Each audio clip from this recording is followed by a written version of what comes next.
All right, what is going on? MLS day. I was gonna stream some FIFA today, but I was like, you know what? I just want to watch MLS. Last weekend I streamed the Dortmund series.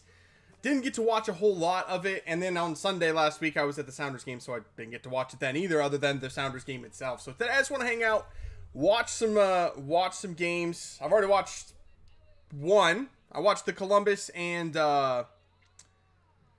the Columbus and Montreal game. Sorry, Z-Lord. That was a heck of a game, though. Man, Columbus dominated that first half. And then Montreal just flipped it 180 in the second half, and they were all over Columbus.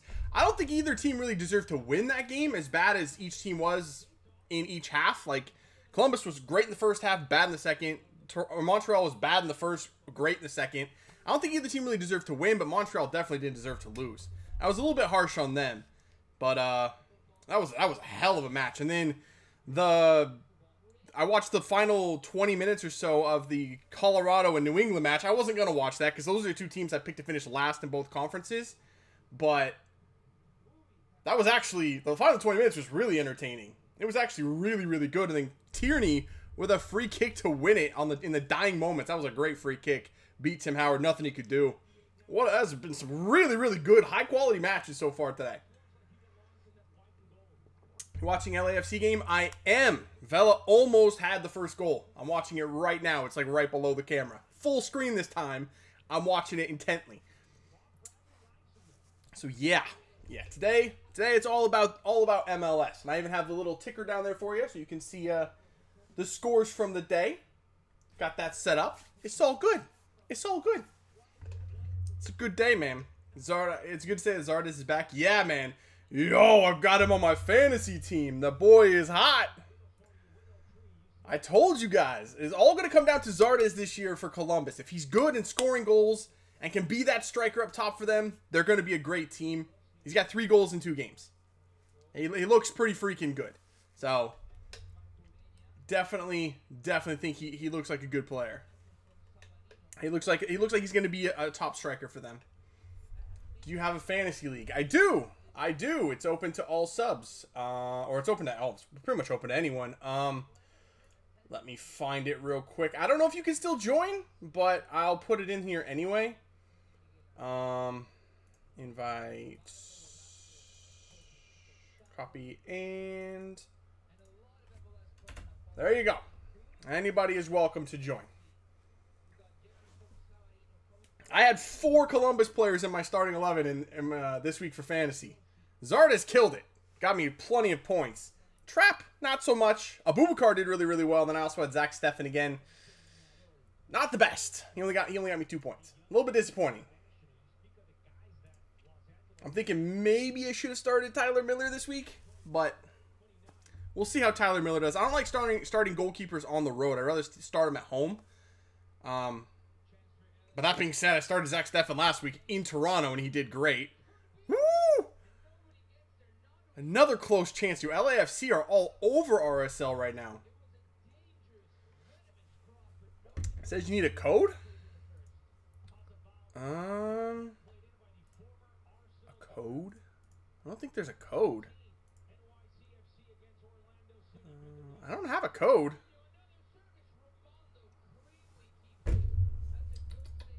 Do I have a code? Oh, I do. Hold on. I don't think I've had to give anyone the code before, but whatever, here.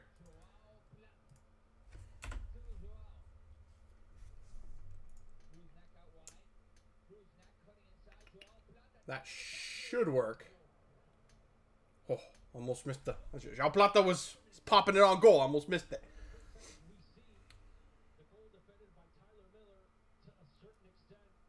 One, two, three, four, five. Yeah, that code should work. I have Giovinco and Will Bruin up top. You do know that the Sounders aren't playing this week, right? You're going to take a big goose egg from Will Bruin. Which sucks, because I had Nico Ladero in my team last week, and he just beasted.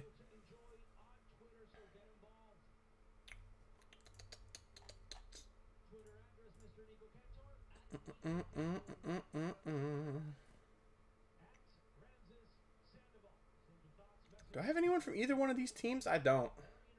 RSL, LAFC. No. I have Tyler Miller on the bench, but other than that, no. What other games are coming up? Let me check the ticker. Chicago and Sporting. Well, that's not until 3 o'clock today. Chicago and Sporting. I don't have anyone from... Oh, I do have Kappelhoff on my team, so... We'll see. We'll see what happens with that. I mean, I did all right in fantasy last week, despite taking like 3 zeros, but... What are you going to do? What are you going to do?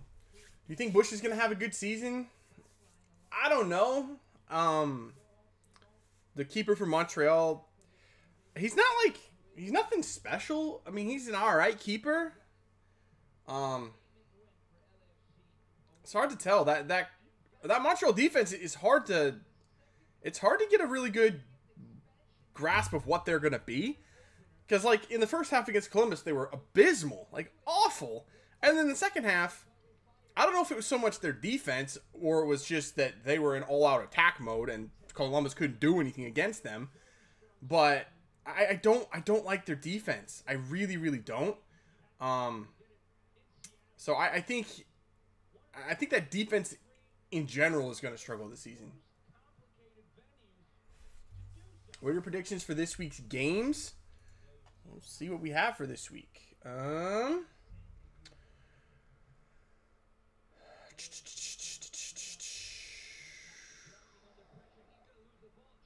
the world? Go. Let's see. We have this game going on right now. I say this one ends 1-1. RSL and LAFC ends 1-1. Chicago and Sporting at Toyota Park.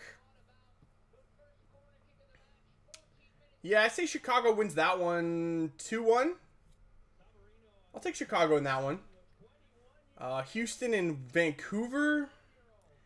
In Houston, seeing what Houston did to Atlanta last week, I say Houston wins that probably... I'm going to go 3-2 on that one. 3-2 Houston. Red Bulls and Portland. That's tough. I'll go 2-2. I'm going to take a draw on that one.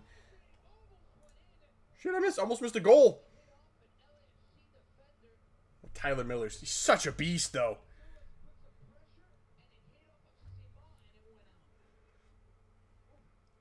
Like, I know LAFC beat Seattle in Seattle last week. They totally did not deserve to win that game. Just everything went their way. Like, Tyler Miller was incredible last week for them. So was Lawrence Simon had some huge plays in that match. And Seattle started like a half-rotated team. If they put their starters out there, easily would have won. They outshot LAFC 22-5. I mean, they absolutely hammered him. It's just couldn't quite beat Tyler Miller. So, Tyler Miller just earned them 3 points last week. What else we have? Orlando City hosting Minnesota. I'll take Orlando probably 3-0. 3-0 Orlando. If they don't get an early red card again. Jeez, man. Orlando's like the king of shooting themselves in the foot. And then tomorrow we have Atlanta hosting DC. I think Atlanta bounces back in that. But I think it's a little bit closer than what we think. I'll go Atlanta 2-1. Nah, it's their home opener. I got to take Atlanta big. I'll go 3-0. 3-0 Atlanta. And then NYCFC hosting LA Galaxy. I'm really excited for that one tomorrow. I'll take... Ooh, that's a tough one too. I gotta go NYCFC here. I'll go NYCFC 3-2? I don't know. That's a tough one. That's a tough one.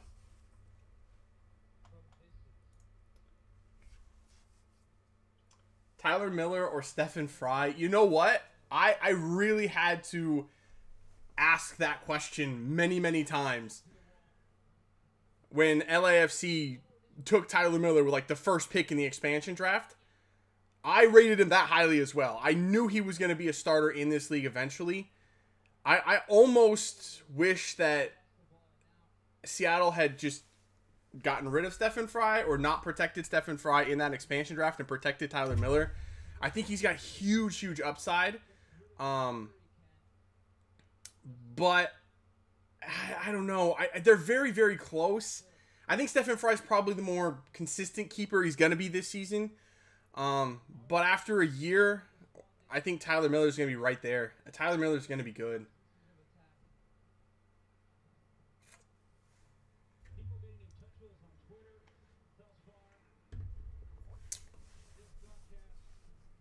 Is it me or should Bendik be at least in talks and contention for the USA team? The thing with the USA team is at goalkeeper, they're kind of stacked, but at the same time, they don't have like a standout number one. So it's gonna be tough to break into that USA goalkeeping scenario if you're not already in it. I mean, Stephen Fry could be in that discussion since he's now a U.S. citizen and is eligible to play for the U.S. national team. Bendik could be in that discussion. You already have, Hamid, Ethan Horvath, Jordan Klinsmann, if he, continues development. And there's been some not so nice things said about him at Werder Bremen. I think the goalkeeper coach or somebody said that he has too much American in him. Dickhead, but okay, whatever that means. Oh, that's the penalty. Yo, my stream is way behind you guys. Or at least behind you, Nathan. Dang, man. It is a penalty for RSL. Okay. Please stream the game? You mean like put the game on? I can't do that.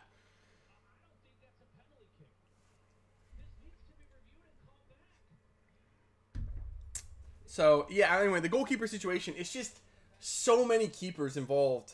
And they're all really good. It's going to be difficult for keepers that are not in that discussion already to break in. I can't stream the game because it's like mad copyright strikes. Yeah, copyright issues, 100%. Don't need that copyright strike, bro.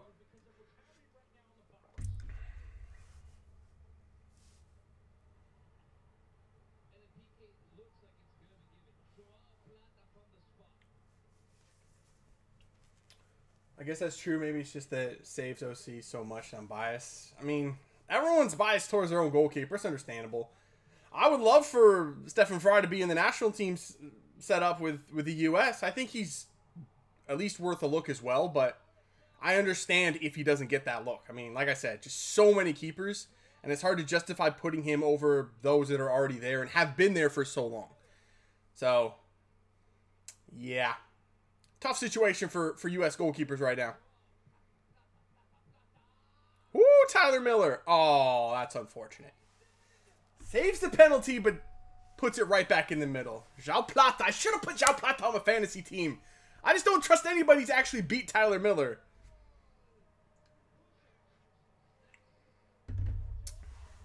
I mean, to continue that goalkeeper talk, I mean, Zach Steffen's going to be there eventually as well.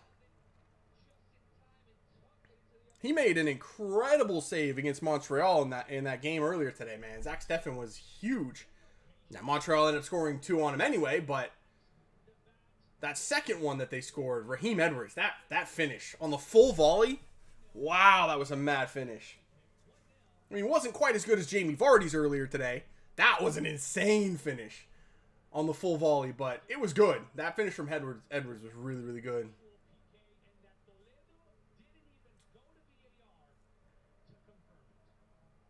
The biggest upset this season will be last week's game, Toronto versus Columbus. I don't know about that, man. I think Columbus is going to be really good this year. I mean, they look like a top 3 or 4 team in the Eastern Conference.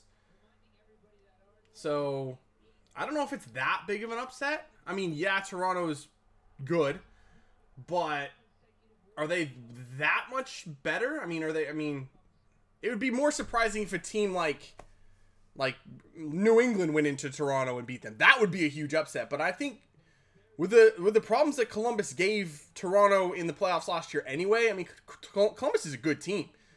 So I don't think it's that big of an upset. I think it's about on par actually with LAFC beating Seattle in Seattle last week. LAFC is not a bad team.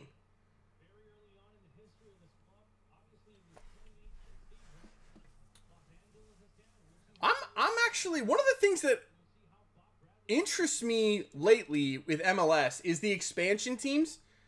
Like, that was one of the things I really, really wanted to talk about was expansion teams in MLS. If you look at them, in the last how many ever seasons, we've had 5 expansion teams. We've had Orlando, NYCFC, Atlanta, Minnesota, and now LAFC. 4 of those 5 teams could possibly be playoff teams this year. Only Minnesota really is languishing and has no real chance of making the playoffs. But Minnesota isn't really an expansion team. They're kind of a team that moved up from a lower division. So it's hard to kind of put them in the same situation. I think actually keeping so many players and already having a team in place and moving up is what has hurt Minnesota United so much. Those teams that have started fresh and started from scratch have done a really, really good job of building their team. And they're kind of, those are the teams that have come into MLS with all these new rules and being able to get better players and really being able to kind of with a clean slate pick and choose where they want to spend that money early on. And it's really, really benefited them. And then you see teams like New England and DC and some of those other teams that have been there for a long, long time, been around for a long time, haven't been able to adapt to those new rules. It's kind of like some of these teams, and I mentioned it in my prediction video with New England, some of these teams are stuck in the past. They just have not adapted well, and they really, really need to figure it out. They have to kind of evolve with the league or get left behind. Because eventually, I think promotion and relegation will be a thing. And when that happens, if they haven't caught up and been able to integrate these new rules and get better players, they're going to get relegated. And relegated very quickly. So it's interesting to see, you know, the newer teams being so successful is surprising. But at the same time, that clean slate is really, really a huge asset to them. So, yeah, it's just one of those things.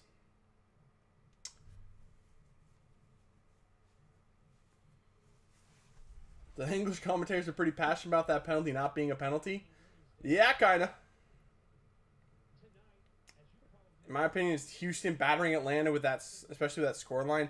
Yeah, Atlanta being one of the better teams last year, defensively and offensively, was kind of surprising. But at the same time, I said that in the prediction video, they might struggle defensively. The balance is out of whack on that team, and it showed against Houston, who, by the way, very, very good offensive team. Yeah, they lost Cubo Torres, but Manotas is going to be a huge player, I think, this season. I think he's going to step in and pick up the slack, and I don't think they're going to lose anything there.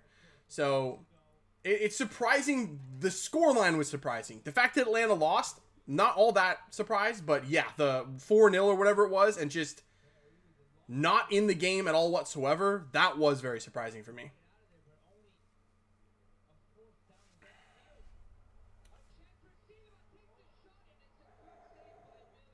Tyler Miller, man, keeping him in it.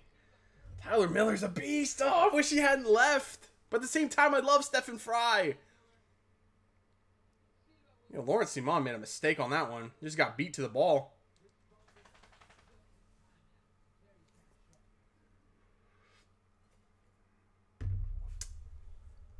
Relegation is needed in both soccer and college football. In college football? Can you imagine promotion and relegation in college football? That'd be crazy.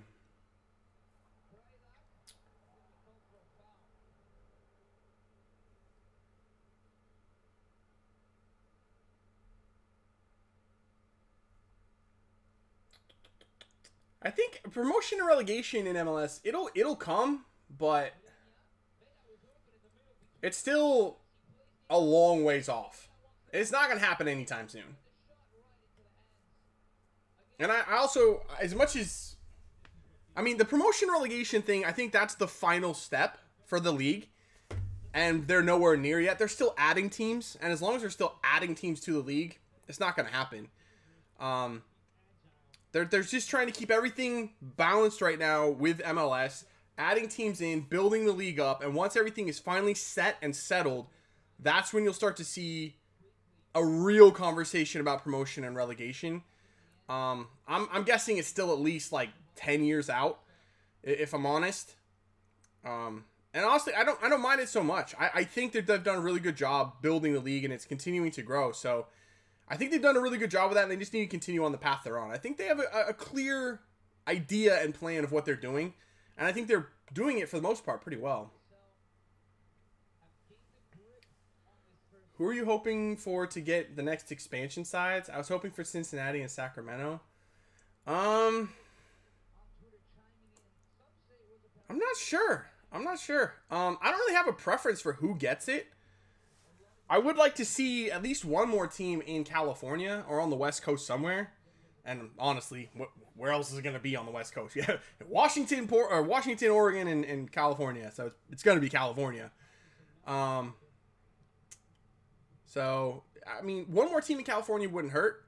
There's only 3 there now with the 2 LA teams in San Jose. So, yeah, I definitely want to see one more team in Cali, whether it's in Sacramento or in the Bay Area. Don't really have a preference there. Or maybe even south and I think San Diego would be a huge market for the league to play in, so close to the Mexican border. I think there'd be a lot of support down there for a team. So, we'll see. I definitely think one more in California, though. Other than that, don't really have much of a preference. Cincinnati, yeah, I think a lot of people want to see Cincinnati. And I think that would be a really interesting place to put a team. If Columbus were to stay in Columbus, there'd be a huge rivalry there. And there's a lot of teams in close proximity, so would be a good spot to put a team, I think. They'd even have a little bit of a rivalry with Nashville. So could be a good spot for a team.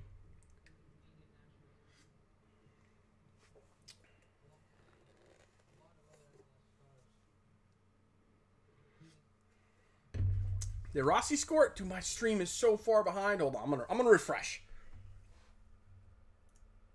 That really didn't help. I just got a million pop-ups. That's not what I wanted.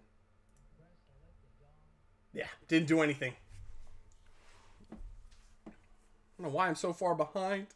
I wish I could just watch this on Univision Deportes, but I can't get it, so. I hate these games on Univision, man. Drives me crazy. Because they're so hard for me to watch. I would really love for oh, wow, that was a great ball. That was a well-worked goal. Diego Rossi. That was a really good goal. That was beautiful.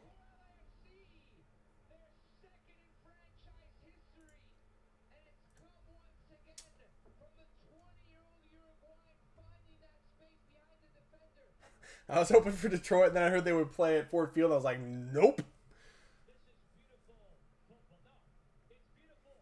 I hate how MLS teams share stadiums. They need to get their own stadiums to want to play in the league. True. I mean, I think some stadium share situations don't work, and some do. I mean, Seattle plays at CenturyLink, and it works perfectly. And with as many fans that fill that stadium week after week, there's no way that an MLS team would be able to get the funding to build a stadium that big. So, at Seattle, there's no way that they move out of CenturyLink Field. Not anytime soon. Maybe years and years down the road, if the league continues to grow and become, a real big league, maybe then. But there's no way that the Sounders can build a 40, 50,000 seat stadium. There's no way they'd get the funding for that. What just happened with that? What is going on with my stream? It's like lagging out. Bootleg streams, man. If there was another Canadian expansion team, what city would you like? I have no idea what the markets are like in Canada. Ottawa might not be a bad one. Toronto, Vancouver, Montreal. I don't know. That's a good question. Okay, LAFC might be a bit of a scary team this year. Hey, you remember how I picked RSL to finish second in the league in the Western Conference this season? Forget it. That was a bit of a shot in the dark, I admit. That was a bit of a long shot, a dark horse, if you will. Wow, that goal, man. There are 6 red shirts in the 18-yard box. Nobody moved. They watched LAFC make 4, 5, 6 passes in the 18-yard box, and nobody took a step anywhere. What in the world is going on? Yeah, they're going to VAR. Yeah, he looked offsides, to be honest. That first pass was offsides. The second pass was definitely offsides. Well, it was offsides, I think, more than once. Yeah, I don't think that it stands. It stands. It looked offsides twice. How? And how is your whatever you're watching 30 seconds ahead of mine? That's pissing me off. Ugh, that's unfortunate. I thought Blessing I thought Blessing was definitely in front of the ball. I mean, the ball was definitely square. So, is it, if the ball is square, then is the player offside? I don't know. That's hard to... Yeah, the ball was definitely at least square across the goal, if not backwards. So, I don't know. That's tough. Watching it on TV, but in Spanish.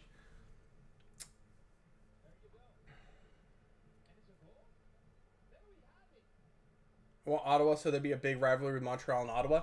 Yeah, that would be pretty good. I definitely think that there needs to be I would like to see another Canadian team. I definitely would. There's some good young Canadian players coming through the ranks. I would definitely like to see another Canadian team and that sport to get a bit of a boost as well in Canada. So I think they would do well with another Canadian team. Blessing was square with the ball.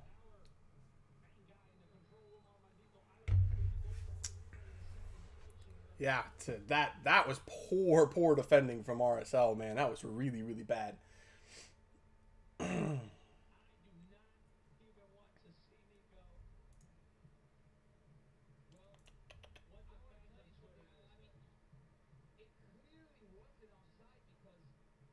Man.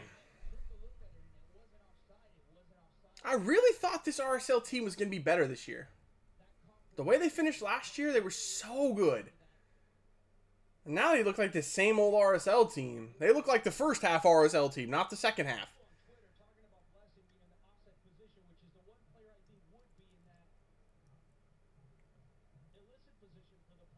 Interesting. It's still early in the season, though, you know? I don't think in any of these early games you can really say definitively whether or not a team is going to be good or bad. I mean, Toronto lost their first game at home. Seattle lost their first game at home. So, I think both of those two teams are playoff teams for sure.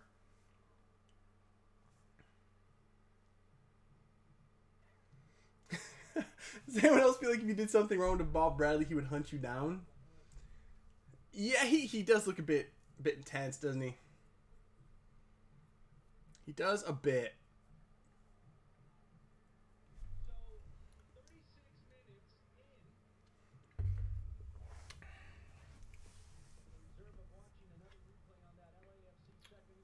Las Vegas has a good team in USL.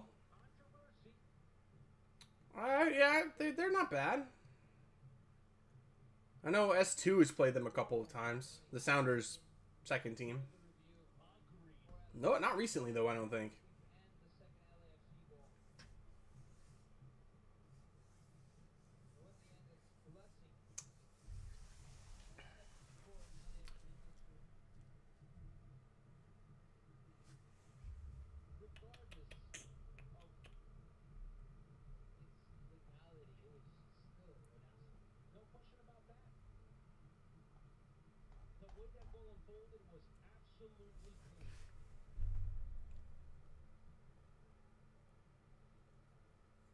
I don't think this game... I don't think this one's over. I think RSL still has a little bit of a punch. I mean, it's not even halftime yet. There's plenty of time to get back in this. And I do think RSL does have some good attacking talent. They just have to get, have possession for more than 2.5 seconds. Because right now, they can't complete a pass. It's not looking good. I mean, at this point, what, 7 minutes left? Oh my God, LAFC are through again.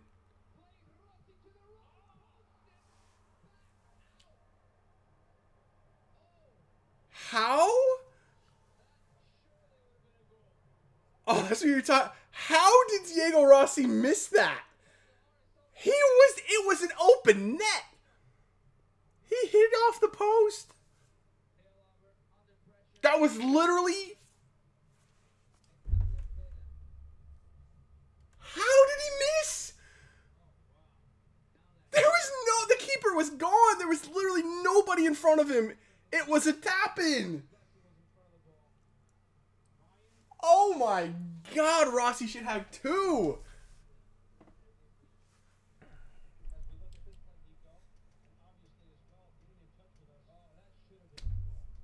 Oh, showing it on replay. It's just a simple tap-in. That is unbelievable. Wow. Do you think Mancosu is going to have a comeback season? Tough to say. It's tough to say. I mean, if Montreal's offense plays like they did in the second half today against Columbus, and Mancosu actually, has some kind of service into him, I don't think there's any reason why he can't score goals. I mean, I think he has the quality to do so. Got a little bit unlucky today. He had a really, really nice finish that hit the crossbar. Probably should have scored it, but... yeah, I mean, if Montreal can generate some offense going forward and get him the ball, I think he'll be fine. If not, if Piatti and... What's that new guy they signed? I can't remember his name. Taider, or those players. I think they need to get Raheem Edwards in the game more. I mean, coming in as a late sub, I don't think is doing them any good. They need to be more athletic. They look slow. In that first half, they were just stagnant.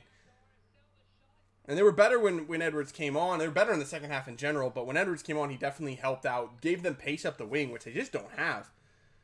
So, I mean, if they can generate some offense going forward, yeah, I think Mancosu is going to be fine.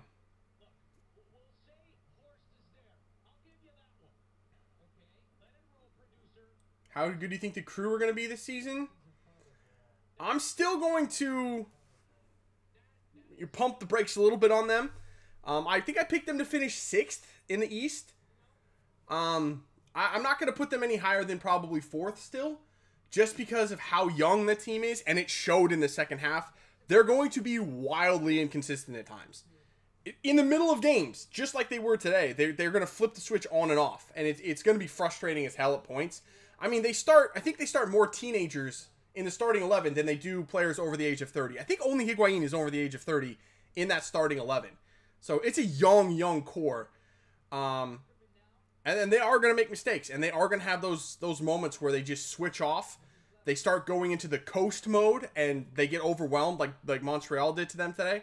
So I still think they're a really, really good team, and they're going to win a lot of games. But I don't think that they're going to move into the elite level with Toronto, Atlanta, and NYCFC. I still think those 3 teams are above everyone else in the Eastern Conference. Orlando, if they put it all together, Orlando could be close, as well as Columbus, but I'm not putting them up there yet. I still think those 3 teams are very, very well balanced. Well, not Atlanta. It could slip down. It could be NYCFC and Toronto. Atlanta's borderline in that top 3 right now after what I saw in that first match.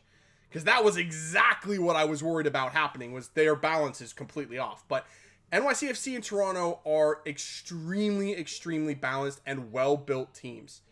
And I just think they are better than everyone else in the Eastern Conference right now. If Atlanta can put it together, they'll be there as well. They have the talent and the ability to get into that group. But I think they're the only other team right now that is near that same quality as Toronto and NYCFC in the Eastern Conference. Do you like Daniel Lovitz? Yo, Lovitz has 2 assists in 2 games. He's not bad. I was actually very impressed by him today from left back. Man, he delivers a good ball. I mean, he's decent, man. And apparently he was voted their defender of the year last year for Montreal. It's pretty decent defender in my opinion. Yeah, especially for a dude last year that, I mean, transitioned to defender. He was a winger from what I heard. I mean, I don't think I've ever seen the dude play until like today. But apparently he was a winger that transitioned to defender, and then he won defender of the year for them. And he crosses like a winger. So that's going to be helpful for them. Like I said, they don't have a lot of athleticism and players that are going to get up the wing. So he's going to be very, very important. And if you can put Raheem Edwards on the right-hand side, then you have 2 players that are going to be moving forward up the wings and give you that width that I think is going to be very, very important. How do you like Zach Steffen? I love Zach Steffen, man.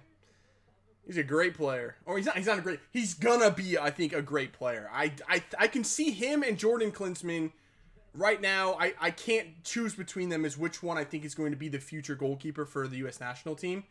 Both are still very, very young and have a lot of developing to do.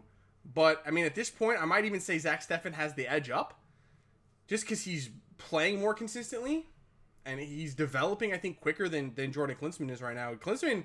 As much as I understand why he went back... Oh, he went to Hertha, didn't he? I think I said Werder Bremen earlier. He went to Hertha. I understand why he went back to Hertha. Everything makes sense. He wanted to go back to his German roots and play German football, which is perfectly understandable. But I don't think he really helped himself very much. And from what I hear from that coaching staff, they don't like him very much. So... he might end up in MLS sooner rather than later if he can't get some time and make those strides that they're expecting of him at Hertha. So we'll see.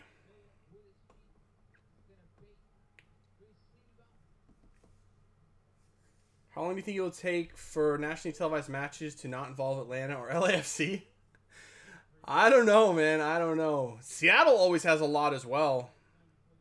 I mean, I think every single season, Seattle's first game of the year is nationally televised. And their home opener for sure is every year. But, yeah, actually, wait, I have I have my Seattle schedule right here. Free magnets at the game, don't you know?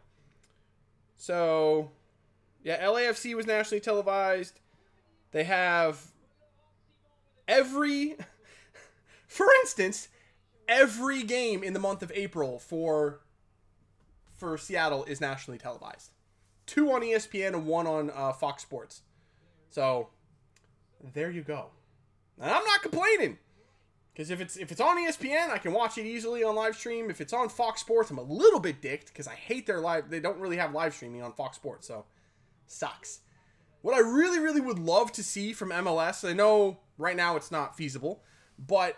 if they do continue to grow the league and bring in more viewers and grow, you know, in popularity, I'd love to see them get some sort of a TV package or a broadcasting package rights similar to what not money wise, obviously, but have a single television provider like the Premier League. Like in the US, the Premier League, ooh, that was a close shot. The Premier League is on NBC Sports. I can watch any game I want in high definition on live stream for free if you have a cable package. No problems at all. Everything's on NBCSN. I would love for MLS to eventually have that kind of option for broadcasting. Whether it's on YouTube TV, I don't care. I'll pay $35 a year or $35, whatever it is, for YouTube TV to watch any game I want. That's fine. I'll use that cable or that alternative cable, I guess is what technically YouTube TV is. Whatever. I hate MLS Live because of the blackouts. Like, I can't watch any Seattle games because they're always blacked out. It's really, really, really frustrating. Have you ever met a Sounders player in person? Not a Sounders player, no. I've met Mariners. and Seahawks. Sonics back in the day, but no Sounders. Although my sister, who I go to a lot of games with, she's friends with someone that is basically knows Steve Zakawani. He's very, very good friends with Steve Zakawani. So hopefully at some point this season, maybe even a couple of times, we're going to be able to go to the game with Steve Zakawani and sit in one of the boxes up top and then meet a couple of players. That'd be pretty cool. So that I'm looking forward to if we're able to make that happen. So we'll see. We'll see. Is it halftime already? 2-1? This is a banger of a game, man. Lots of chances. Neither one of these teams. LAFC is not very good defensively. They have Tyler Miller and sometimes Lawrence Simon, who is good against Seattle, not looking so good today against RSL. LAFC's defense is going to be a bit of a problem if they can't bring that together. And then RSL's defense looks like absolute dog turds.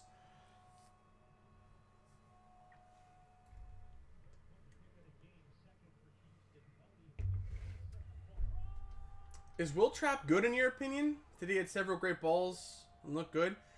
To be honest, I watched the full match against with Columbus and Montreal. Trapp had some decent passes. But in the first half, I thought Arthur was much, much more involved in the game. Trapp disappears. He really does. But he does provide quality. I'm not saying that he doesn't deserve to play. He's a very good player. But at times he does disappear. And I thought when they were getting overrun in the second half, he really disappeared. I just... It might be a bit harsh. I mean, I'm not laying that whole situation in the second half on him. But as the guy in the midfield, he needs to be able to settle things down. He has to be that guy. So, I was a little bit disappointed in that. But, I mean, I do think he's a good player. Still very young. So, I mean, I think he'll develop into a really, really good midfielder.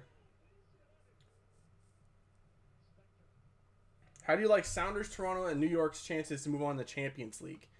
Well, Toronto's looking very, very good. I don't remember. I know all three of them won the first leg. I think, didn't New York win? They're playing Tijuana, right? Tijuana. And they won down in Mexico, right? I think. I might be wrong about that. So they're looking really, really good. The one that I think is in the most trouble would be Seattle. But they did manage to win the first leg against Chivas. 1-0. And now they go to Mexico. They didn't give up an away goal, which is really, really good. And they don't play this weekend. So they'll be rested and ready to go. They'll have their full-strength team ready to go, which will be good as well. So I think they have a good chance. But of the three, I think that Seattle would be in the most trouble.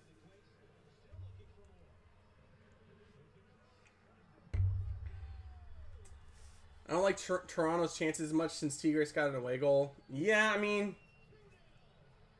I think New York probably has the best chance. Toronto and Seattle very close for chances of going through. I'd say probably. What is these highlights from last week? What is that? I say maybe Seattle has like 50-50 chances of going through, and then Toronto maybe 60-40. Alexa's going off in the other room. I don't know what's going on. I heard someone talking out there. I'm like, I'm here by myself right now. What is going on? It's freaking Alexa. Scared the hell out of me. Harrison Affle looked very good today. I like Harrison Affle, to be honest. I love him, especially in FIFA. The dude's a monster. I absolutely love him. But yeah, he did look really good today. He gets forward a lot more than you would expect a fullback to get forward. Like, at one point, he was like the furthest guy forward on an attack. I was like, how the hell is he up there right now? It doesn't make any sense. But I mean, in that first half, everybody was forward. It was just a one-way road in that first half. It was just, whew. Why is there a highlight of every single goal scored from last week on right now?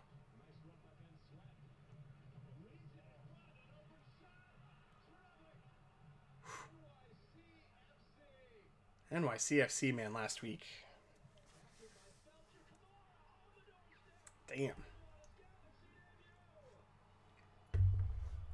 I think for me, last week, the most impressive performances, I think NYCFC was probably top.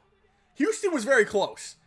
But NYCFC on the road against Sporting, who are still supposed to be a very good defensive team, to just flat out dominate that match the way they did. Very surprising. And I said a million times NYCFC is a good team. One of the best. But I expected more from SKC, and just Toronto and NYCFC took it to them. It was a very impressive performance.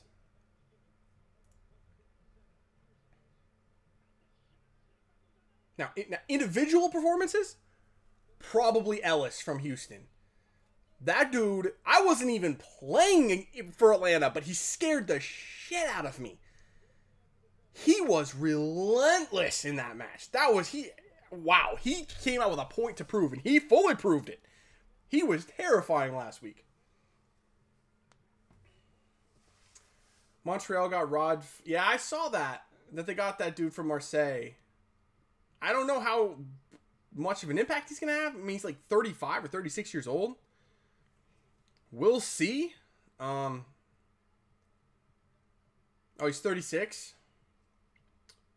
Yeah, they signed him for like half the season with an option to, pick him up for the full year if they want to. But I don't know. I mean, I don't know how many other options they had. It's somebody, I guess. But is he really an upgrade over what they have currently? I don't know. You just hit 3K subscribers?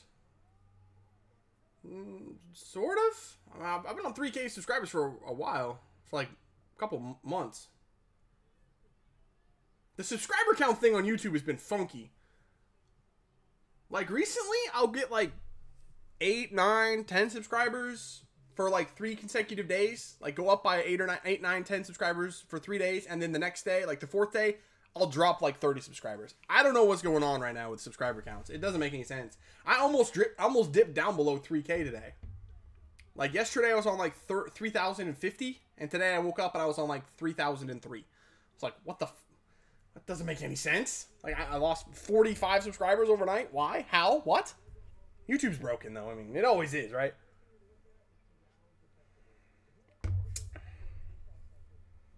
I like NYCFC and Galaxy matchup. Yeah, I'm looking forward to that tomorrow. That might be the game I'm most excited for this week. It's going to be a good game. Although I think Houston and Vancouver is going to be good too. Red Bulls Portland tonight. It's not bad. It's not bad. But yeah, definitely NYCFC and LA. LA Galaxy. I'm interested to see if Atlanta bounces back. Because, yeah, they did not look good last week. Very, very poor. Very, very poor.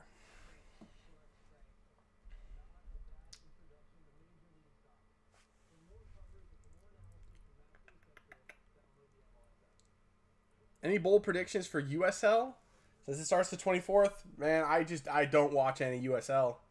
Couldn't tell you. At least not enough. I'll see like 1 or 2 games a year, and that's just US Open Cup stuff when they play MLS teams. So I just don't know enough about it to really make any predictions.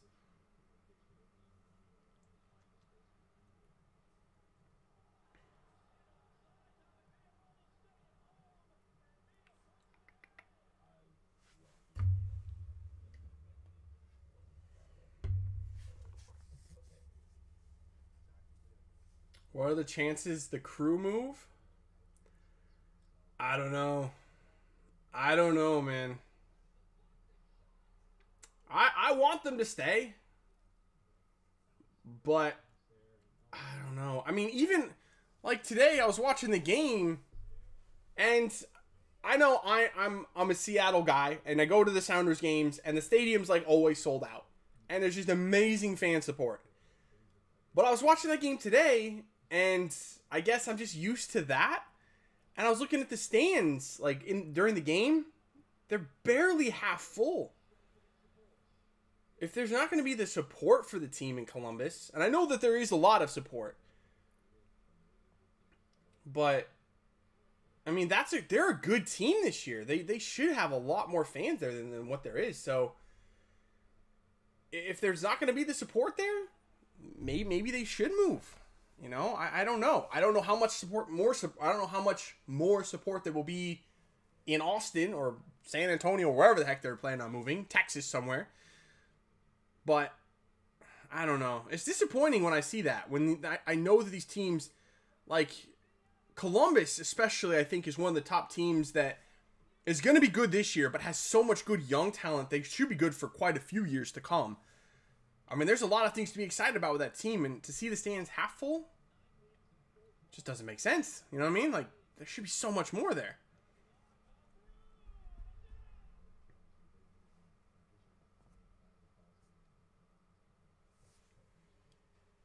I guess the Browns are useful for something. You know, the Browns have been making moves lately. The Browns don't even look like... I mean, they're still not a great team, but made a lot of trades yesterday. Interesting stuff. I thought they overpaid for Tyrod Taylor. As much as I love the dude, I like Tyrod Taylor, but they overpaid for him. Thoughts on Clint Dempsey? I don't really like him as a Sounders fan, but he comes in clutch. Devin? Same. That is exactly where I sit. I don't... A lot of times I absolutely get so pissed off at him, especially when he loses his freaking mind and swings like an elbow at someone and gets red carded. It's the dumbest thing ever, and he does it way too often for a veteran player.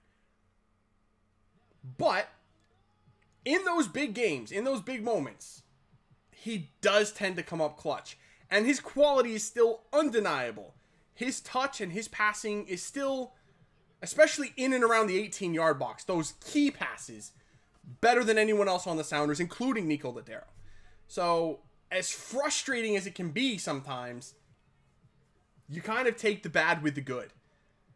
And a lot of times, he's more good than bad. So, as long as that's the case, I'll live with it. But yeah, he does piss me off sometimes.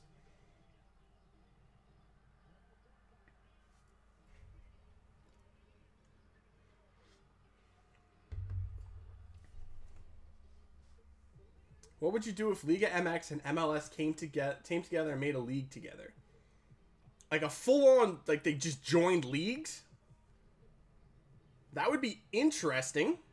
And I think MLS is a lot closer and is getting way closer every single year to the level of to the level of Liga MX.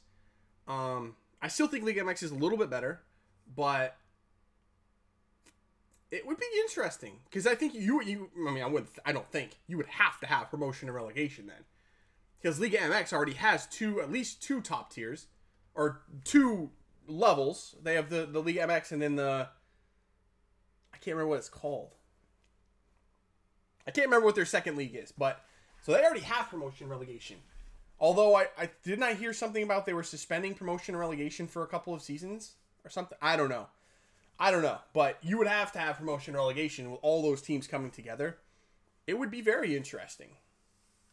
But honestly, I would rather see this like sort of like a Copa Libertadores type of a tournament, Champions League style thing, just a tournament between Liga MX and MLS. That's been rumored for a while, and they were in serious talks a while ago, but it kind of died down. I'd rather see that honestly right now than a full-on like combined league.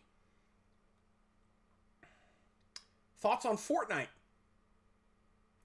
I'll be honest, I don't like super cartoony games, and that's the thing that turns me off the most about Fortnite. I've tried Fortnite. I never tried PUBG, although I watched a lot of PUBG when it was the big thing. And I was very close to getting it. If it was free, like Fortnite is, 100% would have been all over that and playing it. But I didn't want to pay for it. So I never actually played PUBG, but I definitely watched a lot more of it. I was way more interested in it than I am in Fortnite. So, I mean, I can't get into Fortnite. I don't like those. I think that's why. It's just the cartoony stuff. Fortnite's a giant meme fest, isn't it? Let's be honest. between the dancing and all of that stuff, it's just a giant meme fest. And to me, it's a little cringy, but I understand why people like it. It's a good game, I guess, but I can't get into it.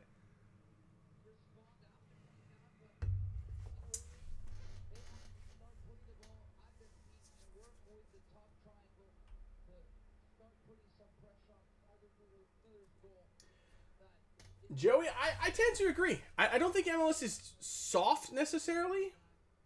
I do think Liga MX is more physical, though. But I wouldn't say MLS is soft. The physicality in MLS is actually quite high. You hear these people coming over, these players from Europe coming over and are kind of shocked by how physical it is. So MLS isn't soft, but Liga MX definitely is more physical. They are very, very physical. But yeah, I think it's the technical aspect. Just having better players and depth. That's the biggest thing. There's still not enough depth in teams in MLS. And the teams that do have the most depth are the ones that rise to the top at the end of the season. Toronto, Seattle, those two teams I think have more depth possibly than any other teams. So, yeah, I think once... they loosen the purse strings a little bit more. More money is given to each team. And more money is given to each team every single season. And you're starting to see those teams use that money a little bit better and get a little bit more players. So, it'll get there. It will get there. LAFC scored? Let's see. Not that. It's still 2-1 for me. I'm that far behind.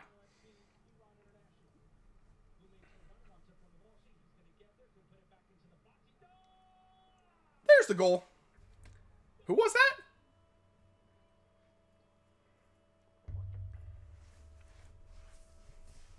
Who scored? I can't tell who that was. Did you say the rookie scored? That was Benny Feilhaber. Far from a rookie.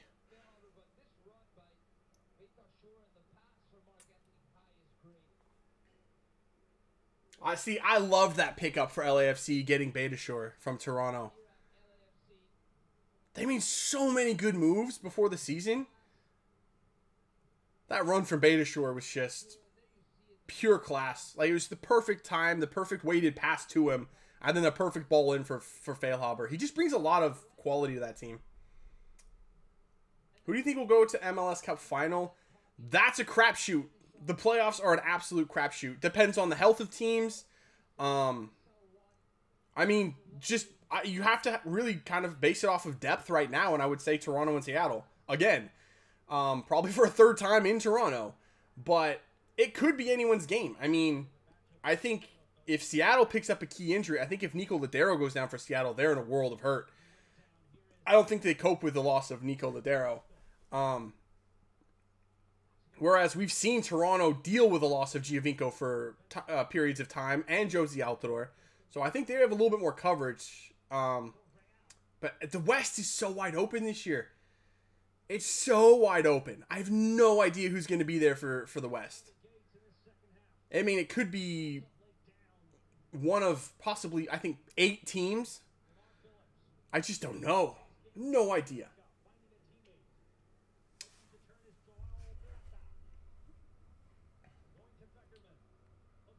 Where are you watching the game? Just some random live stream.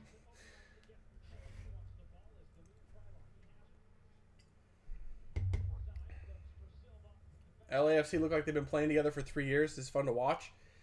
Yeah. They did a good job of balancing the team between, offensive and defensive minded players, and as well young, athletic, potential future stars, and as well good veterans like Benny Feilhaber and Steven Beitashour. I said they built that team. I'm actually more impressed with the composition of this team than I was with what Atlanta United did in their first season. Just because Atlanta took kind of a few gambles with younger players that may or may not have come through, and they did. I mean, you can't really argue with what the results were. But there were some gambles in there, and if they didn't work out, they wouldn't have been very good. Whereas I think LAFC, it's almost... They did such a good job of building a solid core that I don't see them being a bad team this year. They're going to be at least in the playoff discussion. They're just a good team. The one thing that they don't have, though, is depth, and they don't have any. Especially in the defense, really, really lacking depth there. And throughout the team, it's a problem. So any injuries, their season could be severely crippled. But this starting 11 is... It can compete with anyone in the Western Conference.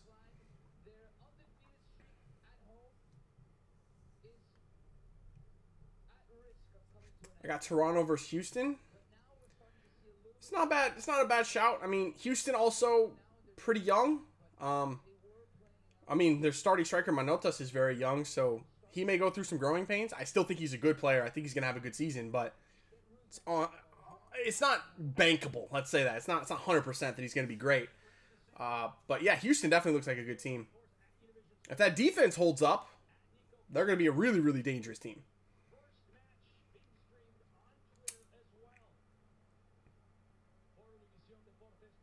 And Rossi's been involved with every goal. Yeah, I mean, I like every single player that they went out and got for that starting 11. That starting 11 is just really good. It's just that once you get past that starting 11, not so much. So we'll see what happens with LAFC once the real grind of the summer starts. That's what really separates the men from the boys. And that's usually when Seattle starts turning it on, is around August. Oh my God, he is just through, isn't he? That was actually pretty well defended from RSL. They did a good job of closing down the passing lanes there and forcing him to shoot. And Armando closed down the angle. That was good defense for once from RSL. Now the fact that he was through one-on-one on goal, not a good job. But after that, they recovered pretty well.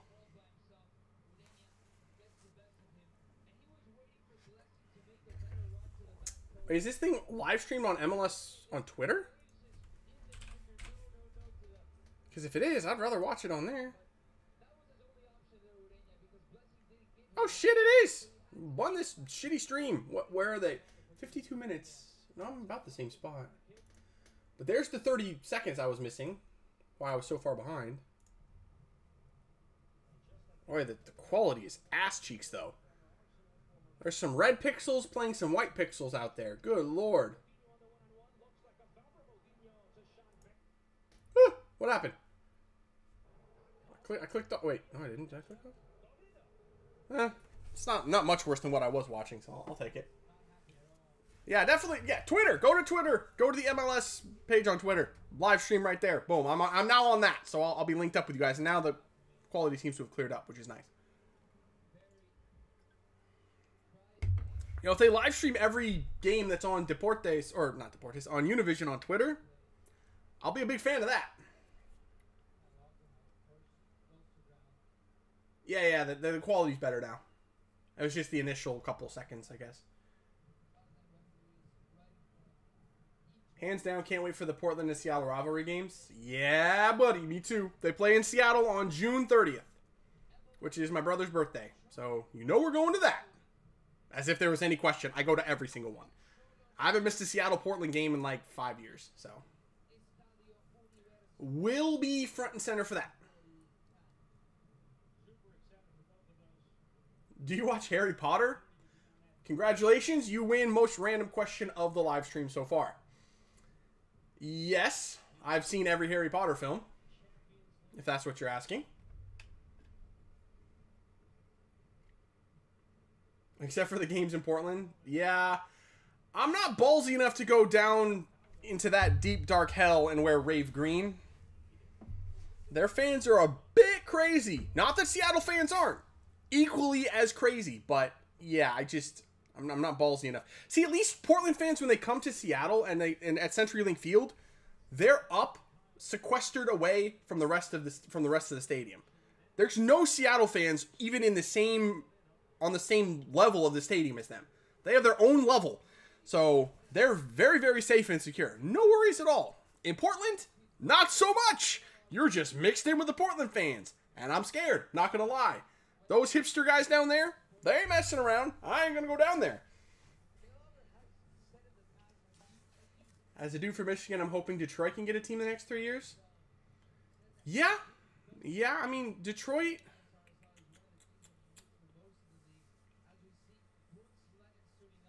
Detroit's kind of starved for a good team right now, isn't it? I mean, the Lions have been average. At least they're average now. They used to not be. They've been average for the last 4 or 5 years. The Pistons are kind of meh. The Tigers were good for a bit. Now they're just awful again. So, I mean, if Detroit could get a team, what I'm saying is, I wasn't trying to rub that in, by the way. What I'm trying to say is, if Detroit could get a team and they could turn it into a contender pretty quickly, they could find a lot of support. I mean, Detroit definitely is looking for. They're a good sports town, I think. Just really need a team that's competitive.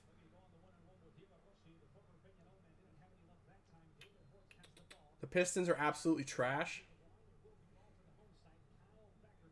True. Got some good players there, though. Not bad. I miss those old... I'm a big Miami Heat fan, despite being from Seattle. I mean, we don't have a team here anymore anyway. But I've always been a big Miami Heat fan. I miss those Detroit-Miami clashes in the playoffs. Those were freaking epic. They were just about as good as Miami-Boston or Miami-Chicago. Or even Miami-Indiana. Those were all great. But I think Miami-Detroit was one of my favorites. What do you think about LAFC? I mean, they're kicking the absolute piss out of RSL at Rio Tinto, so... I mean, it's dead quiet in that stadium. But credit to them, at least they filled the stadium. At least it looks pretty full. I'm kind of happy to see that. I hate seeing empty seats. It drives me freaking crazy.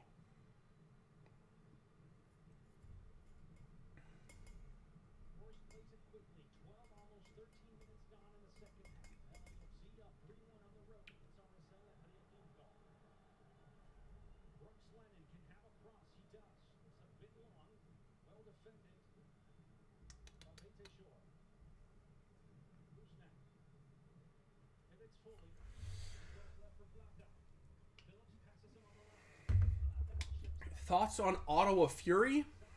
I honestly don't have any. I've never seen them. Honestly, never have. Vela tripped himself. Vela was on a mad one and they just kind of stumbled over. Really? That's a foul?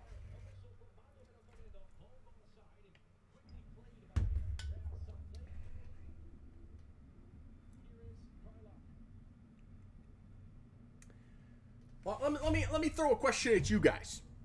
The team I'm interested in this year in the Western Conference to see kind of what happens with them is Dallas. If Dallas is sitting out of a playoff spot by July, by mid to end July, if they're not in a playoff spot, I think that they're going to blow that team up.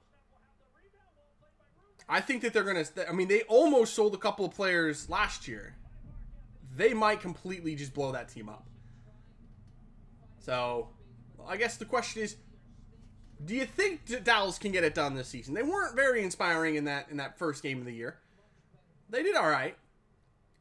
But they very well could be just an average team this season. And if that's the case, that they might actually just destroy that team. Thoughts on the Galaxy? I think the Galaxy are going to bounce. I think they're going to have a bounce back here. I think that they're going to be not the Galaxy of old, but definitely a strong playoff contender. I mean, they handled Portland pretty well. Portland didn't do very much in that first match of the season. And for a team last year in LA that forever they've been just one of the best teams at home every single season. They're just almost unbeatable at home normally. Last year, I think they won, one game at home all year. Like, one. That's insane. Usually, it's hard-pressed to see them lose a game. They only won once. So the fact they start off the year at home against a good Portland team and handled them, like manhandled them, they pretty much dominated that game. That was good to see as a fan of competition. Like, I want there to be better MLS or better teams. Like, I don't want to see a team, nothing against San Jose as a team, but the fact that they made the playoffs last year was a bit of a joke. Like, I don't want to see a team with a minus 21 goal difference make the playoffs in the Western Conference again. It just shouldn't happen. So I want to see more competitive teams. And if the LA Galaxy are back, that's only good. So I'm not going to complain if the LA Galaxy are, you know, a good team again this year. It's going to be problematic for the Sounders, but you know what? It just makes for better competition. So I'm happy if they're good, if they're back.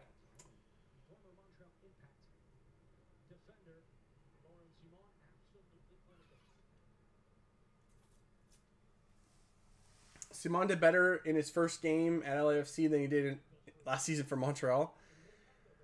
Yeah, he always seems to play pretty well against Seattle. Like, I remember they played Montreal last year in their second game, and Simon just freaking shut Seattle down. It's frustrating as hell, and he did it again last week for LAFC. Like, I hate playing against that dude. I really, really do. Like, there's like two center backs that always gave Seattle problems. Omar Gonzalez for LA Galaxy and Lawrence Simon just seems to always play well. Wasn't usually a problem for Seattle, though, because Simon played for Montreal. We only played him like maybe once a year. Now he plays for LAFC, and we have to see him at least twice. Sucks. Because he just turns it up a notch when he plays. Like, he sees that Rave Green and just flips the switch. I don't know what the hell's up with that.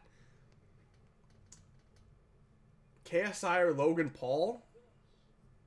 I mean, I watch a lot of Sidemen stuff, so I'd probably say KSI, though I think... I don't know. KSI's been better recently, but they both annoy the hell out of me, to be honest. That was a shitty shot. Was that Rusnak? Wow, that was a bad shot.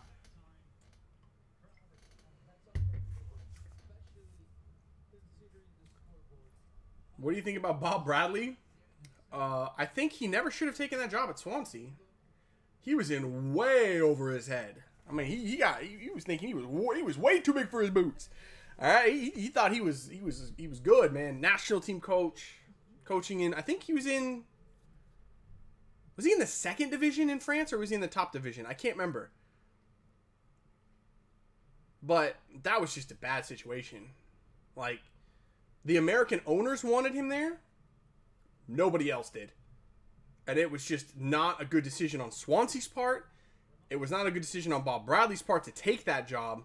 I know it's a Premier League job, but he was set up to fail from the beginning. Like, never should have taken that job. But I think he's a decent coach. RSL is playing with fire right now. RSL.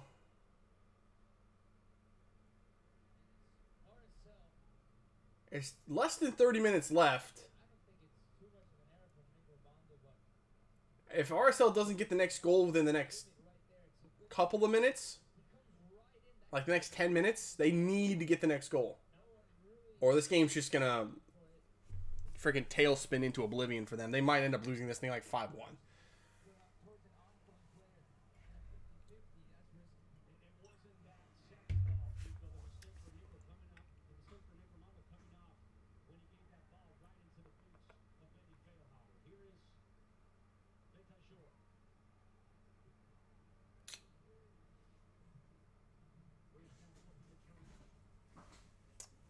All right, I will be right back. 2 seconds, guys. 2 seconds.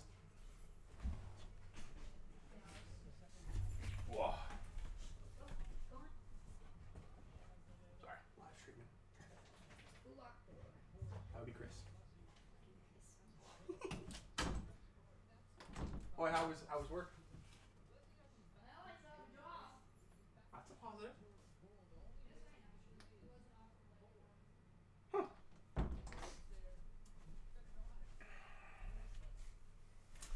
Oh. All right. We back? We're back? We're good? Everything's good. Okay.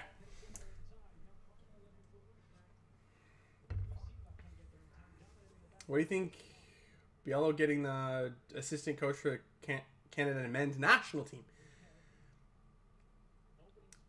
Interesting. I mean, he was that coach for Montreal, right? And then he got like fired, and then gets an assistant coach for the Canadian national team. I think he's a good coach. I mean, I think just Montreal just wasn't good enough last year to be a playoff team, and they just were wildly inconsistent. So I think it's a bit harsh to fire him. Although when you have a chance to get a manager with the pedigree of Remy Gard, you kind of have to take it. I don't know. So I think he's a decent coach. It's not a bad move, I don't think, for the Canadian national team. RSL putting their new forward on. Who that?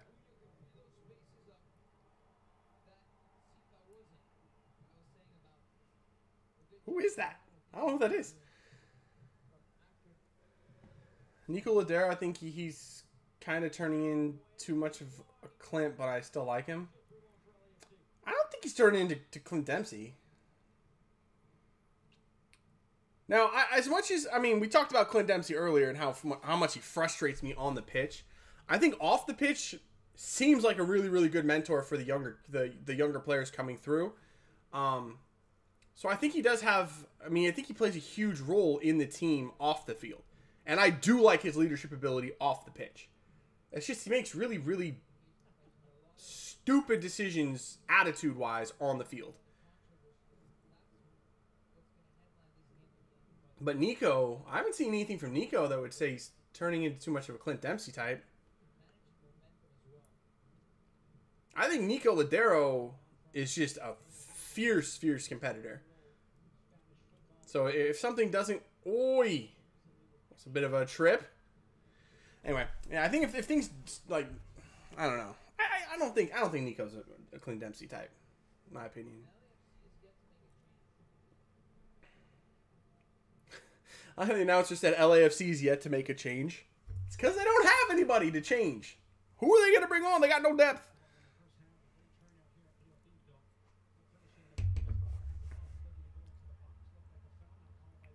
Jeez. Chaos at the back right now. What is LAFC doing?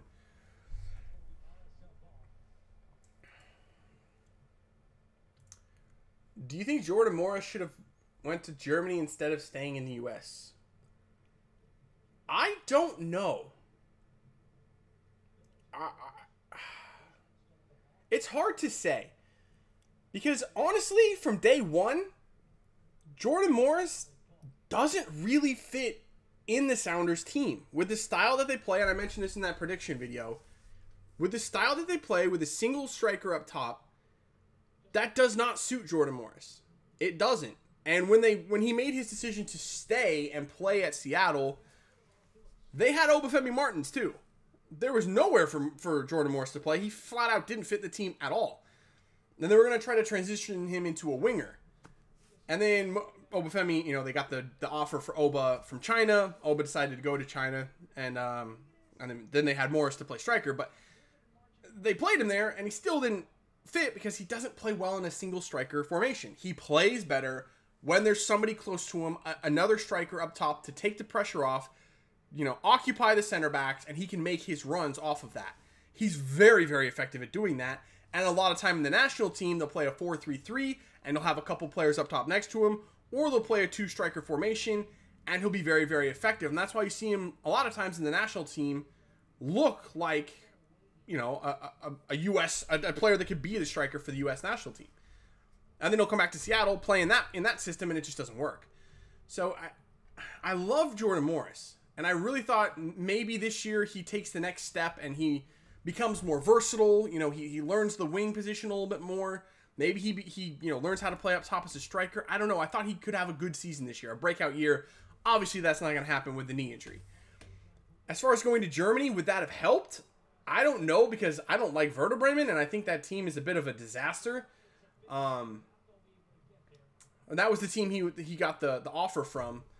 So, I don't know. It's hard to say.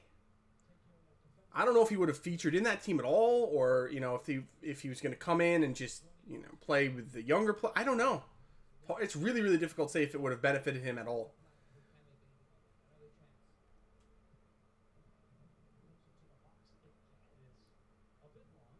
What country have a good chance of winning the World Cup? A bunch of teams have a good chance. I think, I mean, I'm still going to pick Germany again, just because, for whatever reason, I tend to support that team when I don't support the U.S. I really hope Marco Reus is fit for the World Cup this year. How is LAFC missing these chances? That's ridiculous. But yeah, I'd say Germany has a good chance. I'm not going to take Argentina this time. I just don't trust that team now. I think Brazil has a good chance to bounce back. And I'm not sure if the final comes down to Brazil and Germany. That is going to be one of the most fiercely contested finals ever. With what Germany did to Brazil in the last World Cup. Could you imagine the intensity in that match? Oh my God, that's going to be crazy. I actually hope that happens, because that's going to be a really, really good final. But I think there's other teams that have, I mean, an outside shot. There's good teams in it. I mean, France is always going to be competitive. I think it looks like a really good team, depending on injuries, though. They don't have the deepest squad ever. I mean, if Lukaku or Hazard get hurt, I don't think that they have really the players that are going to be able to fill in that kind of quality. So we'll see. But I mean, there's a lot of good teams. It's tough to say. Iceland will win. Okay. Name something about each team that they need to reach success. That's a lot of teams. That's a lot of teams. And a lot of different things. KC and Chicago lineups are out. Oh, yeah.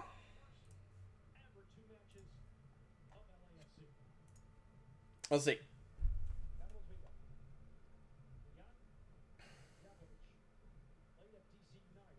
Right. This is the Houston lineup. Is Houston playing right now?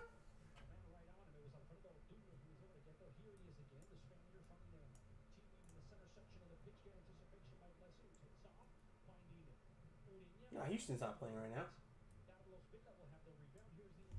I see the Houston ones. Houston, Vancouver. Oh, here's Chicago.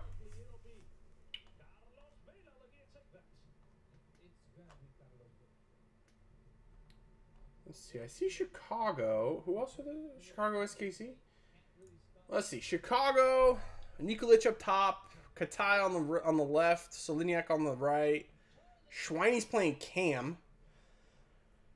You want one position for Chicago that they need to be better? They need a Cam. Schweiny's not a center attacking mid. He never has been. They really, really need a center attacking mid. I mean, realistically, they're playing 3 CDMs with Schweiny, McCarty, and Chani.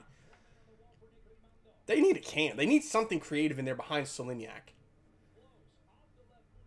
Otherwise, it looks pretty decent. Vincent, Dean, Kappelhoff, Polster, and Sanchez. It's a good team. Vancouver. Alphonso Davies gets the start again. I mean, obviously, as a Sounders fan, I don't like Vancouver, but I do like Alphonso Davies. Like, just as a talent, I really like him.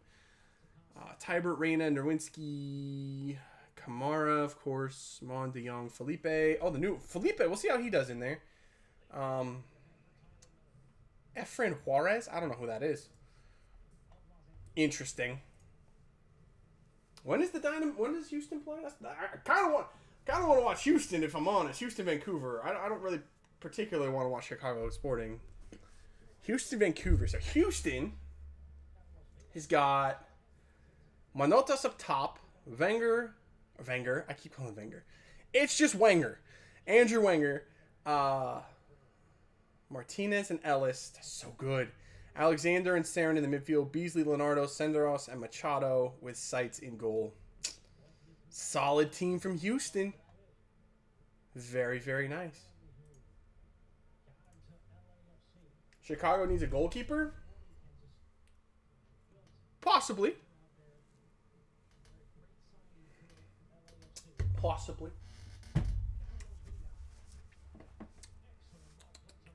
I like when, I mean, they used to have Sean Johnson, and then, I mean, everyone thought Sean Johnson was going to be like the next big thing. Like he was going to be, you know, him and Bill Hamid were going to, you know, be great goalkeepers in this league. Hamid kind of turned into one. Sean Johnson never really did, so they're like, we'll get rid of him. And now he's the starting goalkeeper at NYCFC and looks like a really, really solid player. I don't think he's one of the best goalkeepers in the league by any stretch, but he's solid. I mean, have I routinely referred to him as Sean Bagadix Johnson? Yeah, I have. That was mostly in FIFA. I hate him in FIFA. Pisses me off. But in real life, he's solid. I mean, I think he's above average goalkeeper. Shelton is starting. That's only good news. Because what I saw from SKC last week, just disaster. Offensively, like, I'm not watching that Chicago SKC game because I don't have any interest in watching that Sporting team play at all. Like, I hate watching them. It's painful. And I'm not even a Sporting fan. If anything, I dislike Sporting Kansas City because they give Seattle a lot of problems. But I just don't want to watch them.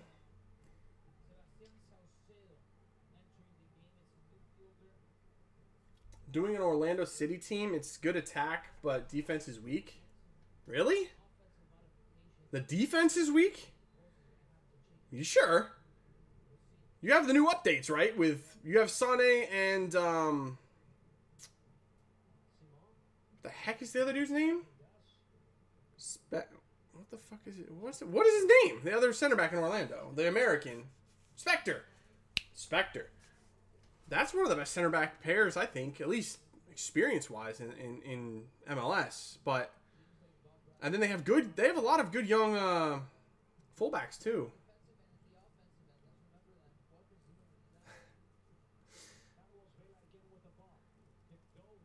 Where's Clint versus LAFC? He was out.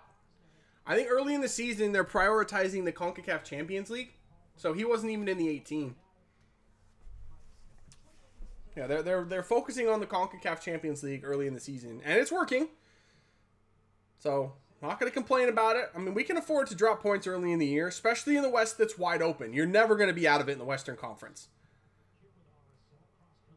Ooh, that dude got pinged right in the face.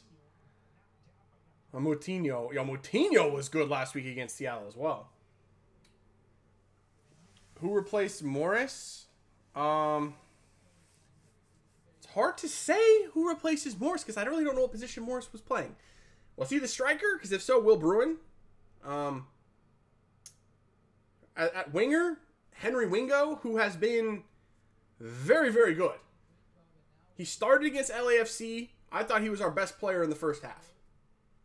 If you follow me on Twitter, you've seen I've been gushing over Henry Wingo this season. His crossing and his energy and his athleticism all desperately needed on that team, and it's looking like he is actually going to be the replacement for the production of Jovan Jones from last season. Just Wingo's crossing has been incredible this year, and he came in as a substitute against Chivas and put a beautiful ball into the box that Dempsey tapped home. And it was the only goal of the game. I mean, he's just been really, really good this year. So we'll see if he can continue that. I mean, against LAFC, that was his first career start. So, you know, he's still very young, very raw, but he looks good. So, does that answer the question? And then they'll also get Victor Rodriguez back. Really provides a lot of quality as well. So they're set. I mean, they've got a lot of players in that team. Who do you think the best up-and-coming talent in MLS right now? I mean, it's hard to argue with Alphonso Davies. I just think he's going to be really, really good. I scored in their first game. He just looks like a good player. Wow, that was such a beautiful ball. Savarino, how did you... He put it in the parking lot. How did you miss that, bro? What a beautifully headed down ball. Oh my God. Stay on top, man. Wow.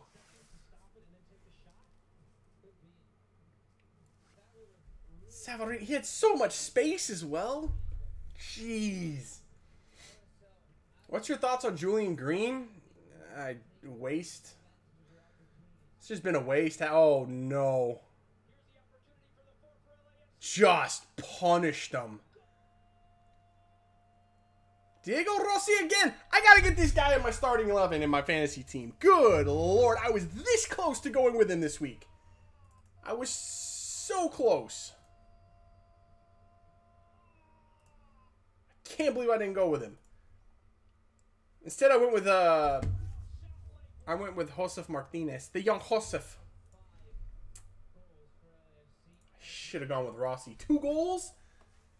I would have gone with the 2 goals from Zardes. I've been set at striker, man. I would have beasted the striker position.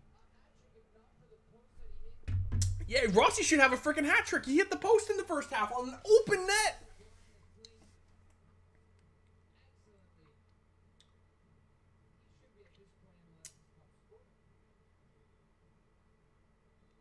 If there was a relegation, what teams would get relegated? Well, the prime reason there's no better example of why we don't have it yet in MLS than last season, because last year LA Galaxy would have been relegated, and that's not good for anybody. That's not good for the league. It's just bad. It's absolutely, they're the most popular team in the league. You can't have them getting relegated. It's not good for the growth of the league at all. So that's one of the main reasons we don't have it yet. I think that there's teams that deserve to be relegated. I think Colorado would be top of my list. Yes, they were competitive 2 seasons ago. Oh my God, they're coming forward again. Oh, what a shitty pass. That was so bad. They had 2-on-1 and he screwed the pass up. I'm getting Rossi for next week and getting rid of Bruin. Yeah, possibly. Possibly. Oh, yeah, anyway, the relegation. I think Colorado is up there.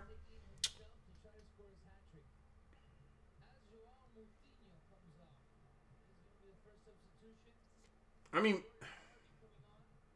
Minnesota's bad, but it's hard to say if they deserve to be relegated. They're only in their 2nd year, so that'd be a bit tough to judge them like that.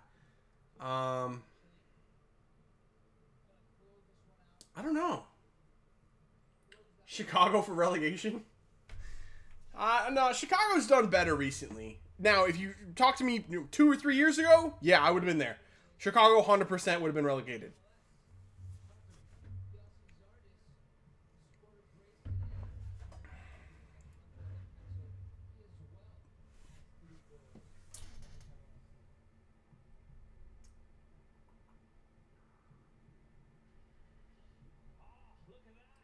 Did Minnesota get anyone in this year? No. Their most important player that they signed was what the hell's his name? Used to be a Sounder, the right back. What the heck's his name? I can't remember. I can't remember. The 35-year-old right back, though. He was a Sounder, then he played in Atlanta last year. I can't remember who it is. I can't remember his name. Yes, Mears. Thank you. Ty Mears. That was their biggest signing. So, yeah. Not the most inspiring of pickups for them. I had high hopes for that Minnesota team when they first started out, and they went out and they got Kevin Molino. I thought that was a really, really good pickup for them, and he's played really well. I mean, I have him in my fantasy team for the 2nd week in a row. I like Kevin Molino, always have. But then they didn't do anything else. They went mostly with some average MLSers to add to the team of Minnesota players they already had. It's not good enough. They started off really strong, and they built a decent team. I mean, but there's no standout players. There's no real starters that you're going to pick. Like, yep, that's a starter on that team. Other than a couple, like, Molino or Christian Ramirez. There's not enough of them, and oh my God, they're through again. And it's Vela. I told you. Did I not say, if RSL does not get the next goal in the next 10 minutes, this game could end 5-1. It's 5-1. I rest my case. I told you this was going to tailspin into a bad situation for RSL.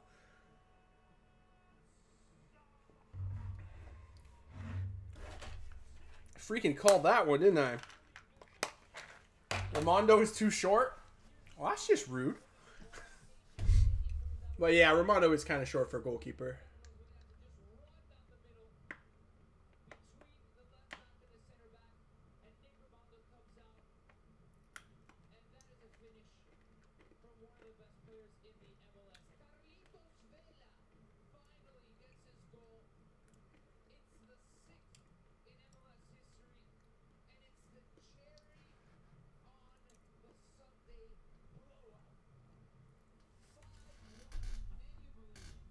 Once again, you remember how I said RSL was going to be finish second in the West this year?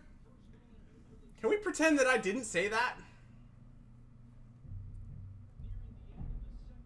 Now, to be fair, LAFC is good. But they're not 5-1 good. They're just not.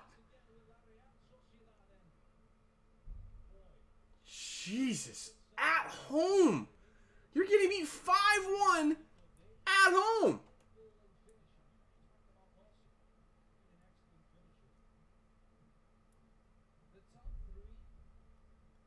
And you know what? I was talking about teams that haven't really changed with the times and adapted to the new rules in MLS. RSL is kind of one of them, but they've always been good enough getting... Oh my God. That was almost 6-1.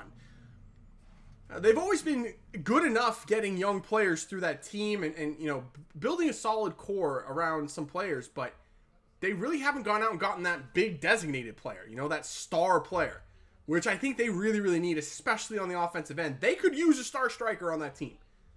You want one thing that RSL needs? They need a solid star goal-scoring striker. If they had that constant threat up top, teams wouldn't be able just to sit in against them. But it's hard to say where the goals are going to come from each game. They've got talent. They've got creative players. Savarino, Rusnak. What's that other winger? I can't remember. I mean, they're not bad. They just need something to bring it all together. I think a designated player striker would really, really help that team.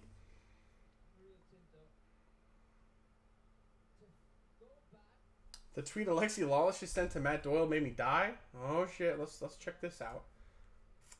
Let's see.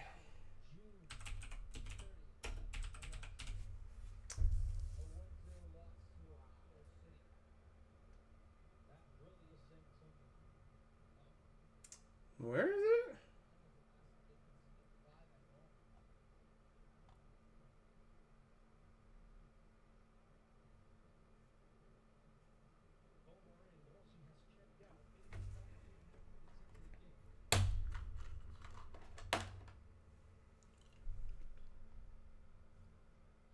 I don't see it.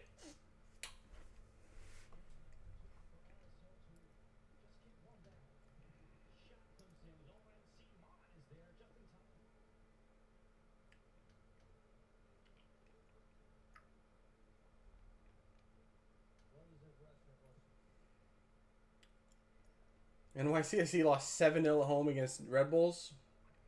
True. True.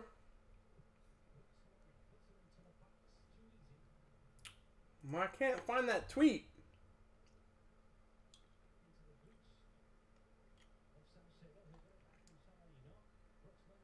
I don't see it, bro.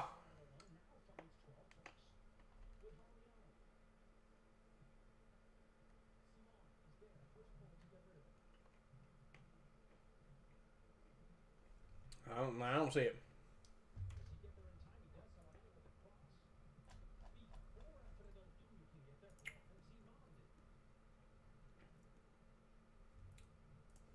I can't find it.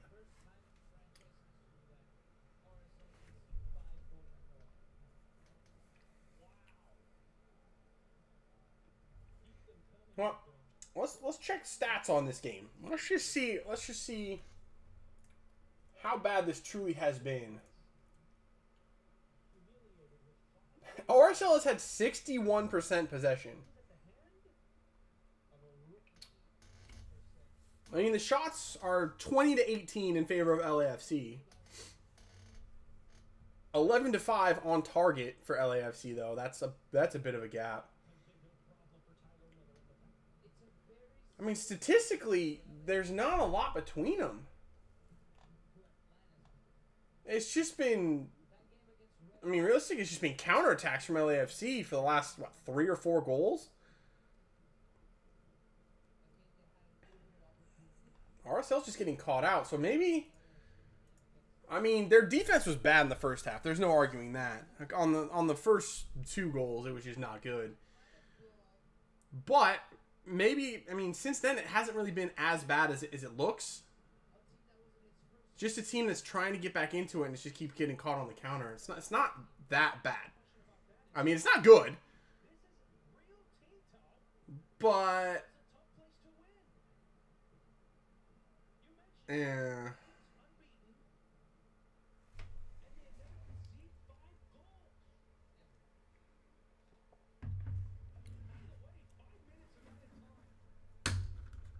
5 minutes of added time. That's enough. That could be another goal.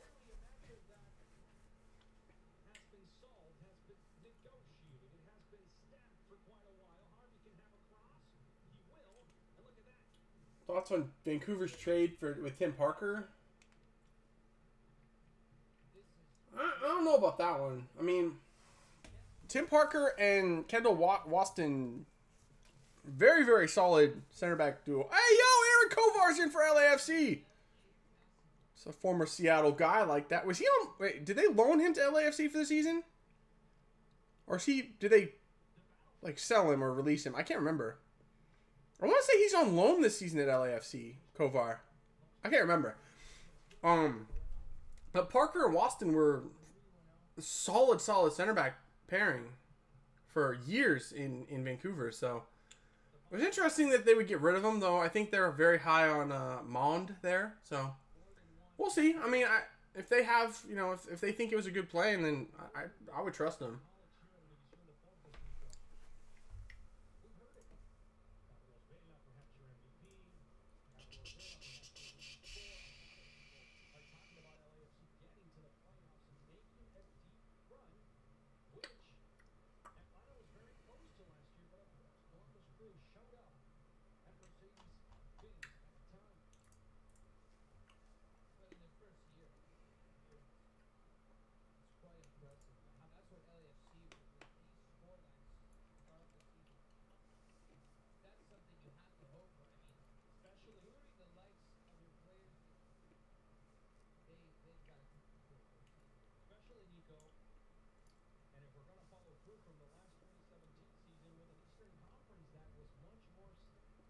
Oh, okay. I finally found that tweet from Alexi Lawless.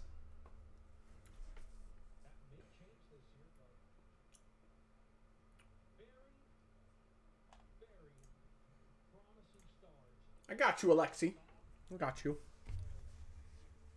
Someone else picked RSL to be high up in the West? I thought that was only me. At least I'm not alone then. I don't feel as stupid.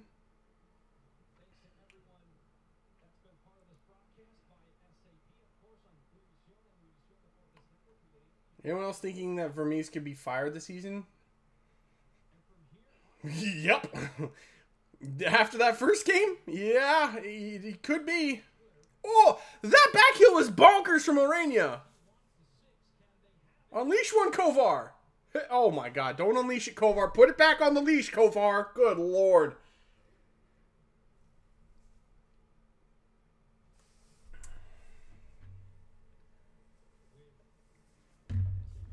Best center back pairing in MLS? That's a tough one, man. That's a tough one. I mean, last year Toronto was the best defensive team, but they played a 3 at the back mostly, or 5 at the back. So it's hard to put 2 of those center backs in there. Yeah, Opara and Beasley are good. They're another really, really good. Well, they were a good defensive team last year. I would still put Marshall and Torres in there from Seattle. I still think when they play together, they're very, very difficult to beat. There's a lot of good center back pairings. And a lot of center back pairings that have been around for a while, that are going like 3 or 4 years, they've been together. Those are the ones that you know that are good, that you have to watch out for. Oh, Kansas City. That's right. I'm sorry, Nathan. You're right. Kansas City was actually the best defensive team. My bad. Just, I must have been thinking of goal differential. Maybe that's what I was thinking of. My bad. You were right. You're right. Defensively, Sporting was the best.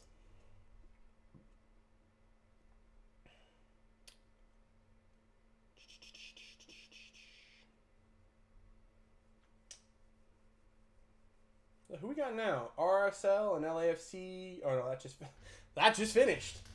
Sporting in Chicago, Houston, Vancouver. Well, Nathan, you can keep me up to date on Sporting in Chicago. I think I'm going to go with the other one, Vancouver. Still got some time for that, though.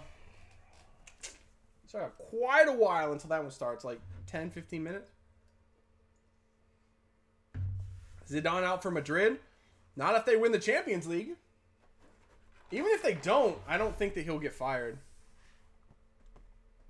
Not with what he accomplished last season. And I know more than any other team maybe that it's all about this year, what you've done for me right now for Madrid. So maybe winning everything last year isn't good enough to keep him in his job. But I think definitely if he wins the Champions League, he's fine. Even if he doesn't, if he gets to the final of the Champions League, I still think he's okay. I can't see him getting fired right now. I just can't.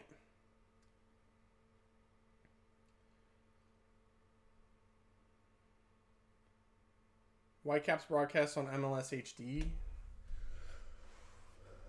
Who do you think win the Barca versus Chelsea game? Go Barcelona. Do you think Landon Donovan should be an icon card? I would love for him to be one. Do I think he should be? In the grand scheme of the game and the history of the game, in general, no. But I think for marketability towards their American audience, I think FIFA should strongly consider it. Then again, Landon Donovan keeps coming out of retirement, so, I mean, technically he should have an actual card in the game.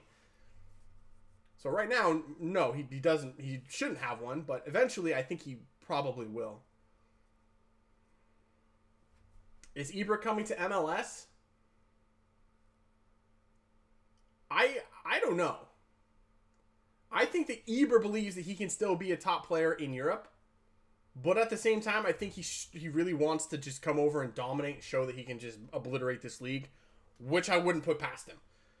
I think he's probably right on both fronts. I think he can still be productive in Europe, and I think he could come over and obliterate this league. He really, really could. So, I don't know. It's just up to him. But I like the chemistry of this LA Galaxy team as it is right now. I almost don't want him to join the LA Galaxy. And that's really, I think, the only team that he would join. So, I don't know. I'm on the fence about that one. Wondolowski probably going to be the best MLS scorer by the end of the season. You know what? I wouldn't be surprised if the goal record came down to the final game of the season and he's one goal away and he gets the sitter right in front of net and he shoots and hits it into the stands over the bar. Pure Wondolowski right there. 100%. If that were actually to come down to that last goal, last game of the season, he gets that sitter right in front of goal, I would actually be more surprised if he scored it than if he blew it and shot it over the bar. I really would. I don't like Wondolowski. He's been a good player. He's been a good player for a long time. But he has royally pissed me off a couple of times. I just don't like him. If he ends up being the top scorer ever in the league, fine. That's fine. I don't really mind. LAFC playing well, surprised or no? I'm more surprised at how bad RSL was. That they just collapsed in that game. Although I did call that. But LAFC being that good offensively, not that surprised. They have really good players on that team. And I said that starting 11 can compete with any team in the Western Conference. So, no, not that surprised. I don't like anything about San Jose team. Man, I'm kind of the same. I don't like for whatever reasons, I just don't like San Jose. I don't like that team, man. Ugh. They piss me off. I don't know what it is. I met Wando. He's nice. I'm sure he is. That's it. There's some players that I don't like as players, and then there's some players that I don't like as human beings. Wando, I don't like as a player. I'm sure he's a nice guy. He seems really cool. I have no problem with him. As a man, fine. As a player, I don't like him. Now, there are some other players that I hate on a purely human level. Wando's not one of them. I respect him as a human being. Fine. Good guy. Whatever. I just don't like him as a player. So, there's that. Hope someone gets 30 plus goals this season. Not likely. I mean, maybe if... the young Josef Martinez from Atlanta, if he stays healthy all year, maybe? Who else would even have a chance, really, at that? That's on that good of a team. Maybe David Villa? I mean, you could say Giovinco, but he'd have to stay healthy all year, and there's just... You don't bank on that. I don't think Giovinco really scores enough goals to put up 30 in a season. He's not an out-and-out goal scorer. He can put him in by the truckload, but he's not an out-and-out goal scorer. So I don't think I would put it on Giovinco. Ola Kamara, you know what? That's not a bad shout. Ola Kamara on that team, he is a true number 9 goal scorer. He might. That would not surprise me.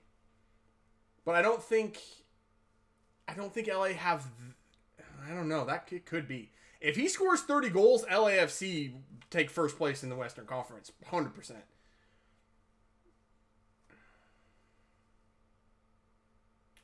Who's a good older player to get into MLS? You did like you did with Vidal in Minnesota. You know what? Juan Mata's not bad.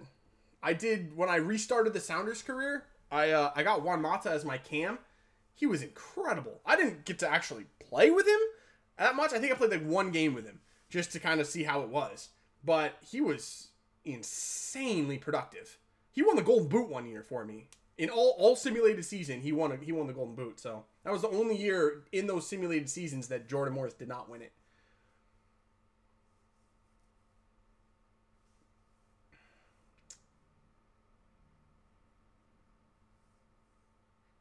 Minnesota or Orlando, who do you think is going to win? Being that the game's in Orlando and Minnesota is abysmal on the road, not that they're not abysmal at home sometimes, but on the road particularly, awful. So I'll take Orlando. Orlando, I think. Do I want to put them at the top of this list? I think I do. More than any other team, Orlando frustrates the absolute hell out of me. Because they seem to have such a talented team every single year. But they just never put it together. They just never seem to be able to just put it all together. Like the first game this year. They seem to be, looks really good. They're playing, DC United at home? DC was last place in the East last year. Should have no problems at home with the team that they have. Now, DC's better than they were last year. Grant, I'll give them that. I don't think they're a last place team this season. But Orlando was the favorites in that game. Should have won that game. Early red card. They struggle all game long. I mean, Pino, who's playing for Dom Dwyer in that one, gets a late equalizer to save a point in your home opener against DC United. That's the epitome of Orlando City right there. all this talent, do nothing with it. Just continuously shoot yourself in the foot. Pisses me off. I'm from Minnesota. It's going to be a long season, Ethan. It's going to be a long season, man. I'd love to see Minnesota do better, but until they actually, bring in players, which they didn't do, they need them. That team needs more talent. It's just not talented enough to be very good at all. So, yeah.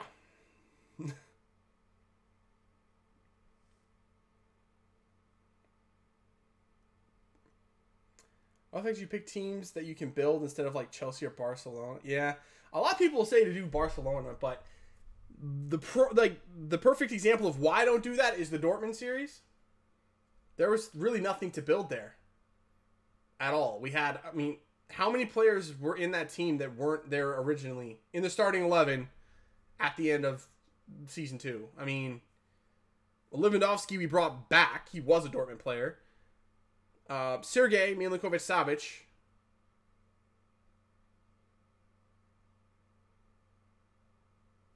Alex Telles. That's literally it. Every other player in that starting 11 was Dortmund from the start. And I think that's why that series just didn't do well. People like watching teams being built, bringing in players, trying to be creative with building your team. There was no chance to do that really at Dortmund, which was unfortunate.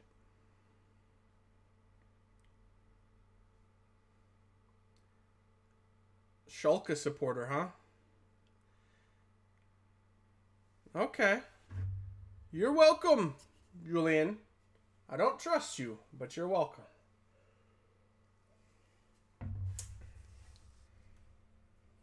You should do this kind of stream every week. Yeah, maybe we do this instead of like streaming FIFA on the weekends. Although I was thinking of doing like if you missed yesterday's announcement and stream and stuff, I'm gonna start doing more racing games on the channel, and I was thinking about doing those on Saturday for a live stream. But yeah, I've really enjoyed doing this, man. I like just chilling out, talking soccer, and watching the games. It's been a lot of fun. When's the next episode of the Columbus series? Tomorrow. I already have it recorded. I just have to edit it and then put it out tomorrow.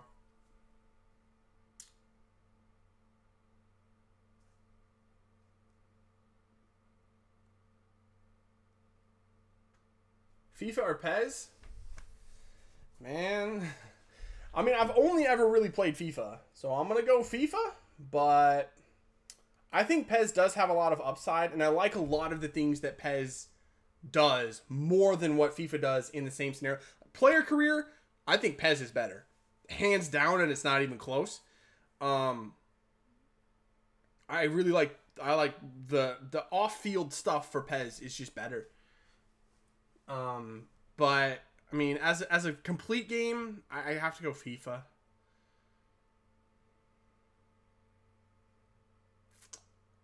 What racing games do you plan on doing? I'm going to be starting a playthrough of Need for Speed Payback. A video series of it. And also Burnout Paradise, the remastered version, comes out next week. I'm going to be doing that on live stream, I think. It's going to be good. It's going to be good. Alright, is this game up yet? Not sure we're going to get all the way through this one. Oh shit, is this game already on? Oh no, this is a recap. No, that's a recap from last week. This is just Houston spanking the crap out of Atlanta. Woo!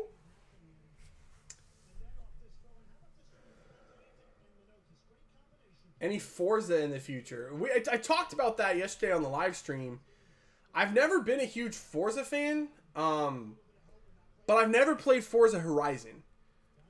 So I might try that. And I think there's a new... Isn't there going to be like a new Forza Horizon coming this year, I think? So if there is, maybe we try that. I might do a playthrough of that after I finish Need for Speed Payback, if that comes out at some time. Also, The Crew comes out later this year. The Crew 2. So I might do a playthrough of that as well. These guys are freaking loud. And you have a bad haircut, bro. So yeah, The Crew 2. Maybe Forza Horizon. I don't want to do like Forza Motorsport, though, because I don't like track racing games. I just don't. Like, I was playing Forza Motorsport like 3 or something a couple nights ago, just to finish off a couple of achievements on it. I like doing achievements in games. And I did like 5 races by the end. I was so freaking bored. Like, I can't do track racers. It's just not fun for me.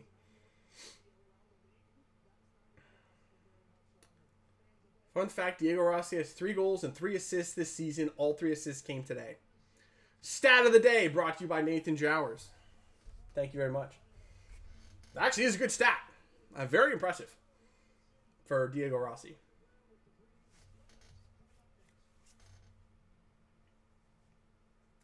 How do you feel about Fortnite? We talked about that earlier. I'm not a big fan of Fortnite because I don't like cartoony type of games. So I just can't get into Fortnite. PUBG, I like that a lot more. And if it was free to play, I would have been playing it when it was the hype game to play. Now Fortnite's kind of taken over that big hype game, but I just can't get into it. I just don't like the cartoony aspect of it. I don't know. I just don't like it very much. And I have Fortnite downloaded. I've played it. Just meh. A lot of people play it and then get super addicted to it. I just can't get into it. I don't know what it is. I'm bad at Fortnite. Me too, bro. Me too. I'm not very good at shooters at all, really. Recently, me and my brother, both of my brothers actually, we've been playing, is it Ghost Recon Wildlands? What the hell is it Ghost Recon? Is that what it's called? I think it is. Yeah, I think it's Ghost Recon Wildlands. The new Ghost War game, the game mode on that's pretty fun, to be honest. I thought about streaming that, but I don't have, that little adapter that fits into the bottom of your Xbox controller? Where's my Xbox controller? Okay. Whoa. Demo time. So you have an adapter that fits in right here that you can plug your headset into, and it gives you like a little mute button. I don't have mine anymore. I seem to have lost it. And I tore my room apart yesterday looking for it. Can't find it. So until I find that, I can't do any like co-op stream games with my brothers. So I can't do that one. But yeah, that one I would be opposed to playing. But it's really fun. It's really, really fun. Do you have the DLCs for Wildlands? No. I don't think so.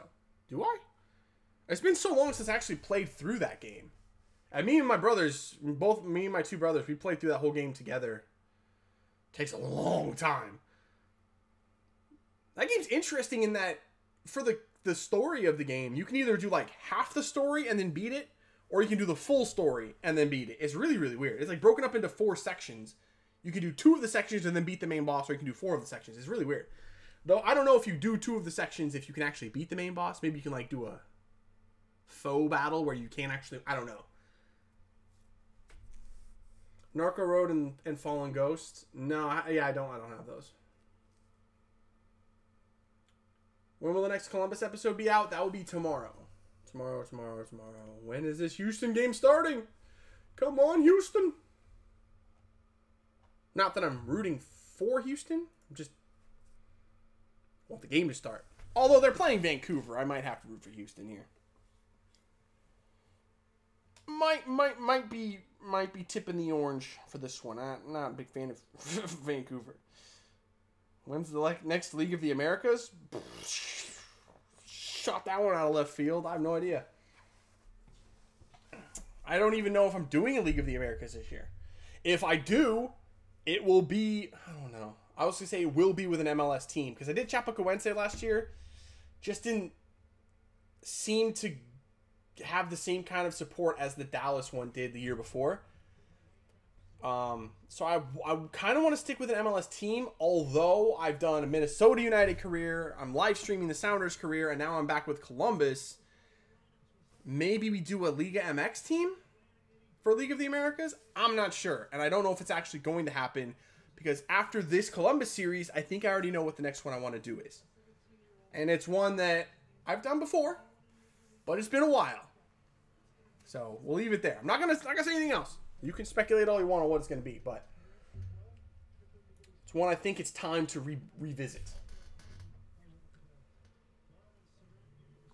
I feel the pain already that's coming in this game. Yo, that Chicago Sporting game could end 0-0 very easily. If that Sporting defense shows up today, it could end 0-0, which might be an optimal result for you, to be honest. That might not be too bad of a result if you get a 0-0. Kamara, Davies, and Reyna up top. That is a little bit scary for Vancouver, if I'm honest. Not a huge fan of that midfield. Felipe, Juarez, and Tybert. It's okay, but it's lacking creativity, if I'm honest. So, what's your favorite game? Like, video game? Like, ever or right now? Because right now I don't have any games that I'm really playing. Like, I'm playing through. I don't know. That's tough to say. What prediction do you have for Chicago and Sporting Kansas City? I think I said like 1-0 Chicago, but I don't know. It's going to be tough. Favorite video game ever? That's so hard. I don't know.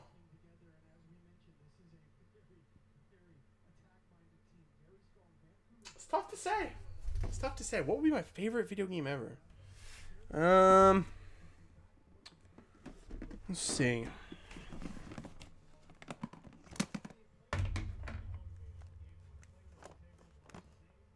I'm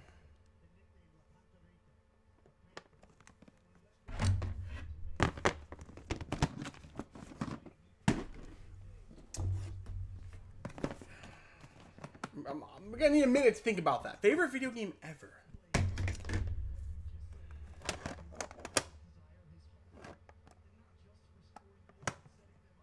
I'm looking through my old games right now. I know this one's a high, really strong contender on the list. Oh, this is a strong contender as well. Those are definitely top 5. We'll put those on top 5.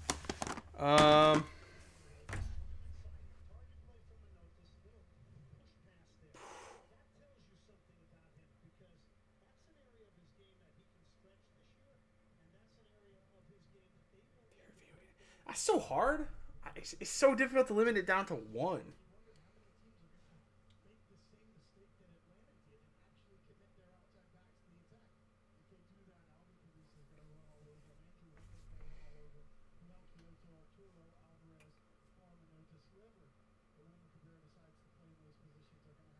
I mean, damn, that's tough. I can rattle off a list. Like, top 5? I don't even know if I can limit it to top 5. Need for Speed Underground is a really, really strong contender. 1 and 2. Love those games. Borderlands 2. I've beaten Borderlands 2 like 3 times. Yeah, Borderlands 2. Borderlands 1 wasn't too bad, but I like Borderlands 2 more. Some throwbacks. These are the ones I was looking at. Super Mario World for Super Nintendo. I love this freaking game. And I still play that. Every once in a while, I'll just bust that game out and just do a run through of it because I love it so much. Ken Griffey Jr. Baseball. Boom. For the Nintendo 64. Got those. Yeah, I just have them sitting right here, by the way. That's how I roll. Don't be hating. I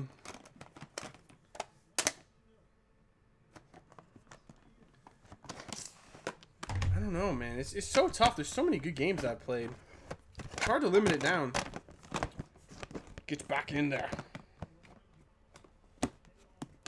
Fucking hell, I can't get this thing closed now. Well, how did I... Oh, I hope I didn't break that shit. Can't think of anything else. Do you like Fallout? I've only ever played Fallout 3. It was really, really good, but it's a super long game. I didn't get very far into it. I think part of my problem with that is that in like open world games like that, I like to do every little thing. I don't want to miss anything.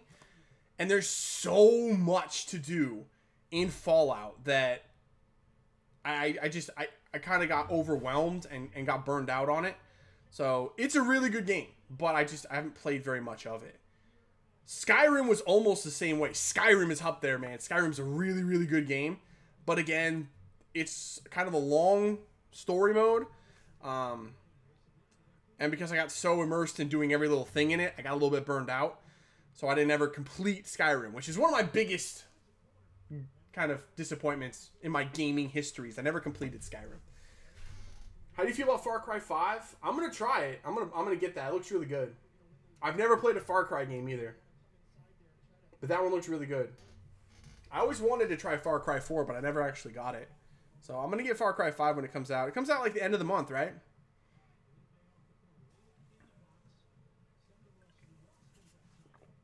I know they pushed that studio pushed Far Cry 5 back to the end of March. And that was when the Crew was supposed to come out, and then they pushed the Crew to an undetermined day, which sucks. Doing a Newcastle career got... You mean you have Yedlin? I was thinking you got Yedlin like you bought him. I'm like, wait, wasn't he? He's already there. What are you talking about? GTA 5 in the same situation like Fallout? Not quite. Not for me. I beat all of GTA 5. GTA 5 might be in the top 5 as well. That game is so fun. I haven't played it so long, though. I don't have it for Xbox One. I actually beat GTA 5 on the 360. Because I got it, like, right before I got the Xbox One. So I don't even have it on Xbox One.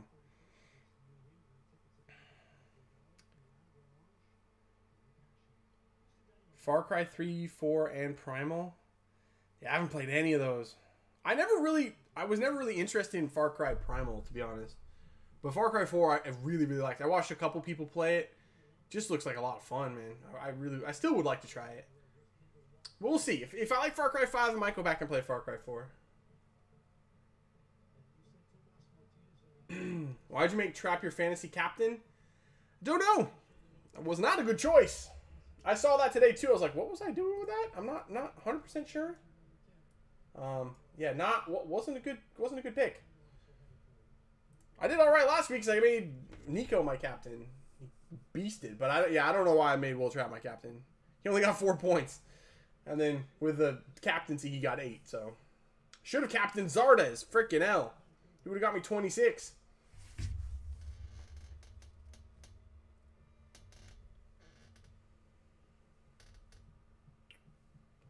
Nathan, you're talking up Shelton so much that I'm almost about to switch games because this Houston-Vancouver game has just been nothing but turnovers in the midfield.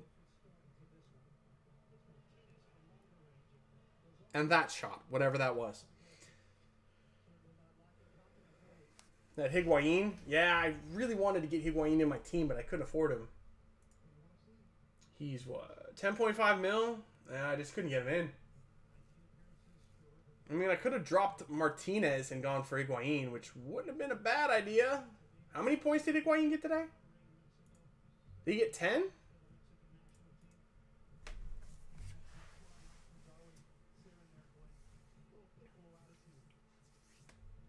How in the world does the Sporting Kansas City and Chicago game already have a freaking goal in it?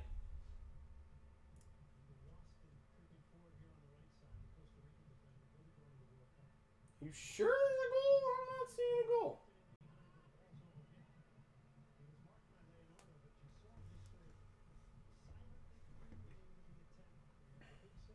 So you got 8 points. So with the captaincy, you got 16. That's not bad.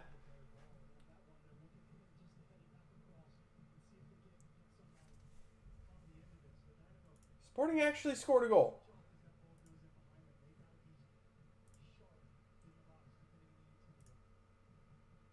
If you're wondering why the ticker thing at the bottom keeps blinking, it's because I keep refreshing that thing to see if what's going on. Oh, what's going on? Why is it not updating? It still says no. Oh wait, no. Goal Felipe Gutierrez. Okay. Oh, there it is. 1-0. Now it should update. It should update. MLS, please. Update. Update your ass.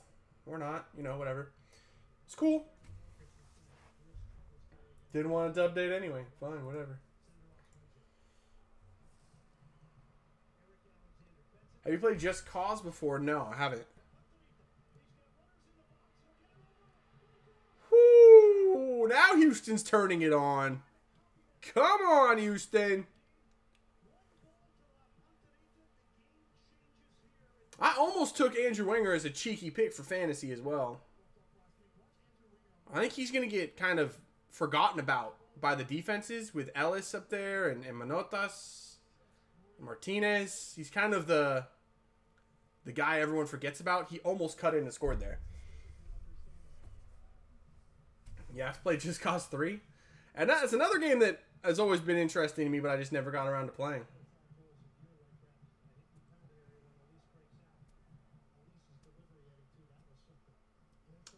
What do you think about God's Plan? The Drake album? Is that the album or is that just the song? I don't follow a lot of Drake. I'll be honest though, I watched that music video for God's Plan like 2 days ago. 2 tears. I had 2 tears come out. That is an emotional video, man.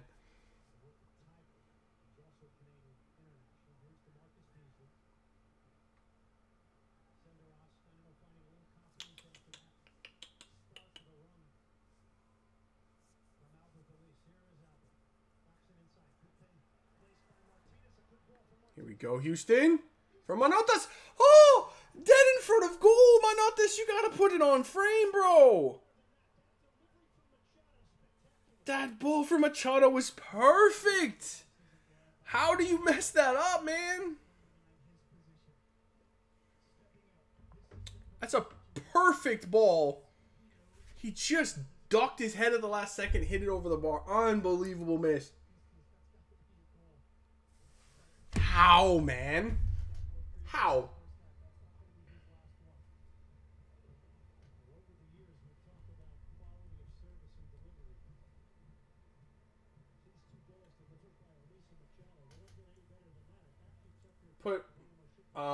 You put Maddox and Acosta in your starting 11 this week? Not that I want to help you with points or anything. If you have Luciano Acosta, he's suspended, I think. Pretty sure he's suspended for the first 3 games of the season. I could be wrong. I might be thinking of somebody else. There's 2 players that recently got suspended for the first 3 games. So, yeah. Not sure you want Acosta in there. Just saying. What game are you watching now? The Houston-Vancouver. Still didn't set your lineup? Tim, I knew you would do that, man. I knew you would do that. I almost sent out a tweet today saying don't forget to set your fantasy lineups, but they send you an email saying they don't forget it, so that's on you. Let me see. I'm pretty sure. Oh, maybe Luciano Acosta's not suspended. I thought he was, though.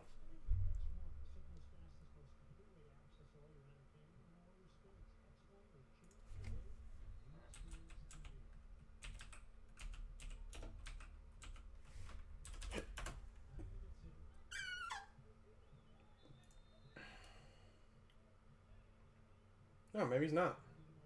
Oh, he's back from suspension. Okay, I was wrong. Maybe he's only suspended for 1 game. Whatever. So you're good.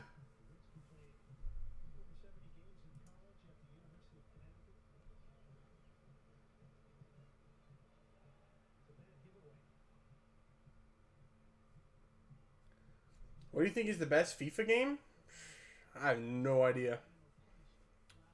I really like FIFA 14. But that's just because of the team I built on Ultimate Team, I think. I don't know.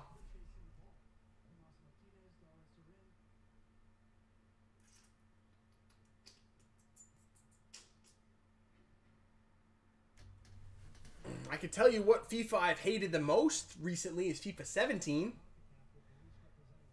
A laggy, glitchy piece of turd. I hated that game, man. I think dicked me over so many times with so many bugs and glitches. I was almost ready to freaking just throw it out the damn window. Like Only one time ever have I completely quit a game and moved to a different game because it was so bad. And that was the original Call of Duty Black Ops.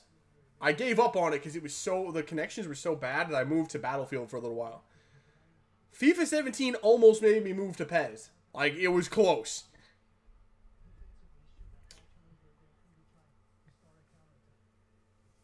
FIFA 18 is getting like 17 now. It's nowhere near. Nowhere near. The only really bad glitches that I've run into was that one situation during the live stream where every time I went in to look at free agent defenders, the game would crash. Like, I don't know what the hell happened there. I had no idea. But I think that's really it. I don't think I've had any other problems as far as glitches go. So, I'm fine with that. Oh, you mean like the connection on Ultimate Team? Yeah, I don't know too much about that because I don't play Ultimate Team. I mean, not very often. I play it like once every 2 months. Would have been interesting if you made the switch to PES. Yeah. I just don't think the viewership's going to be there for PES, though. It's just not.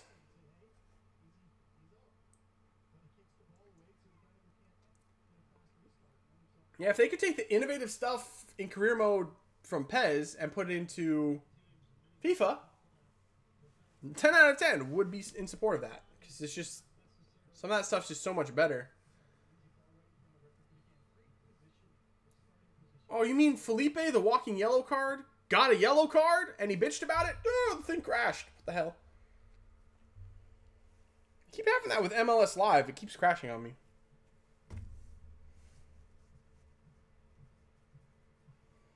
Have you played the draft on FIFA? Not this year. I did a couple times last year. It's okay.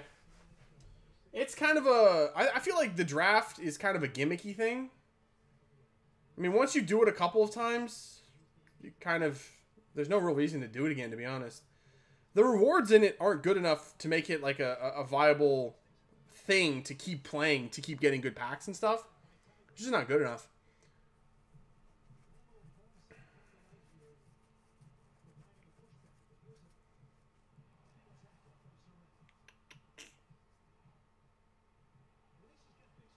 Houston's all over him right now. Come on, Houston.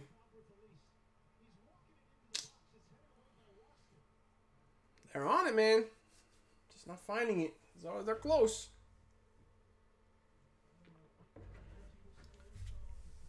If you were a card, what rating would you be? Well, bro, I don't even know what position I'd be. I have no idea.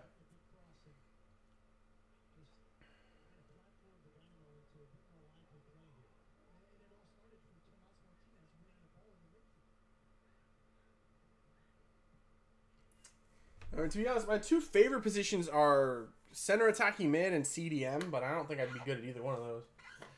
Goalkeeper, I mean, honestly, I mean, I'm almost 6'4", so center back or goalkeeper probably would be my position.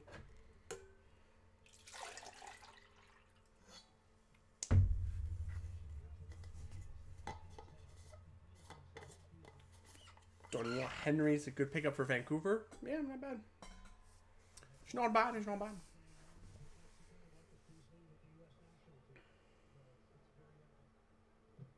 Woo.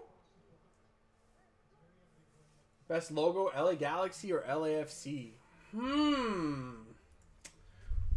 Oops. Yeah, let me double check. Let me see what. Okay, LA Galaxy or LAFC.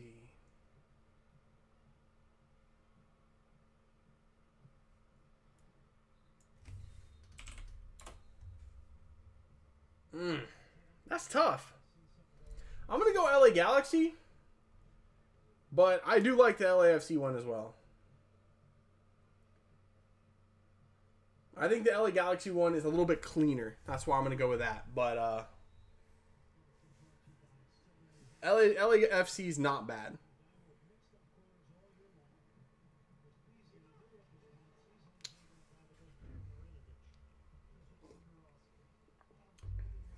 You know, I picked Bendik as my fantasy goalkeeper. Why would you do that? Why would you do that to yourself? Damn it. See, I knew I should have put Tyler. That's it. I'm starting Tyler Miller from now on, man. He got 9 points again in fantasy. Jeez. I think that's back-to-back weeks of 9 points from him. Oh, wait, no. He got 8 points last week, 9 points this week. I had Zach Steffen and he got 2. Stupid Montreal scoring 2 goals. Friggin' hell. Anyone watch Liverpool Man U? That was on at 4:30 in the morning for me, so nope. But I did watch the highlights.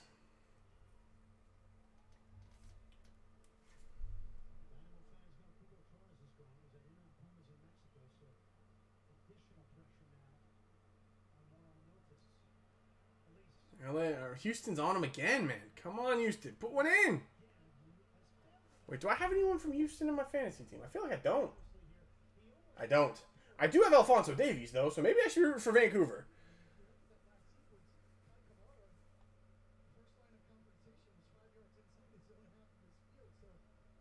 Oh, speaking of fantasy, every time Sporting scores, that screws me because I have Kappelhoff in my team. All my guys are on freaking bye this week. Yeah, you have to keep track of it and, like, make sure that that's not the case. I almost forgot to take out Nico Ladero this week, and he's on a bye. So that would have been bad. I would have taken a big goose egg in the middle of my midfield.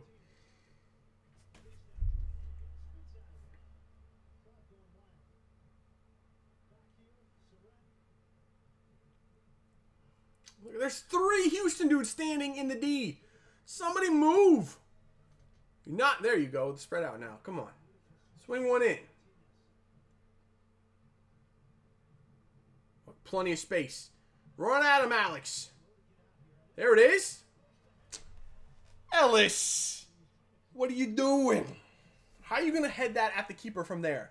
That's begging for just a header down into the box for Manotas. Come on, man. Not a good decision.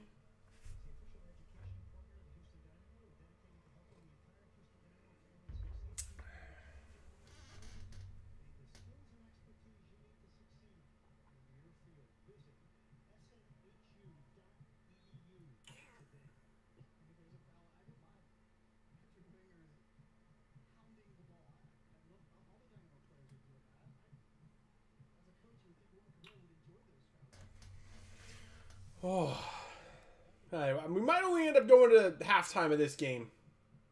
Then I might have to dip. It's 3:30 right now where I'm at, so I got some other stuff to do. Unfortunately, because I want to watch this game, but I don't think I'm going to be able to end up watching the whole thing. Sporting have had 6 shots so far, and 2 have been on target. The rest have been blocked. Sporting are on it. See you later, Ethan.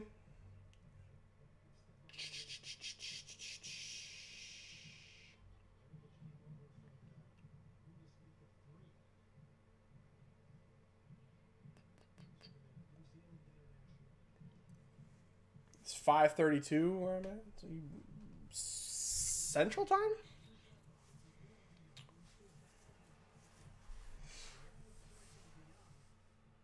Yo, Ellis just elbowed that dude right in the ear. Interesting. Zusi just went on a mad run. I didn't know Zusi could run.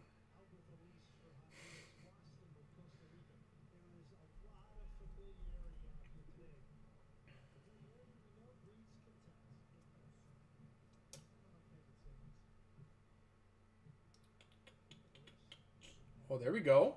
There we go. Out, what beautiful. That flick from Manotas was... Wow. That flick, that pass from Manotas was brilliant.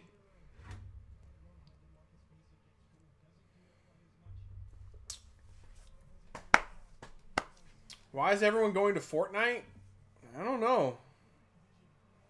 Like I said, I don't particularly care for it, but it's freaking amazing apparently.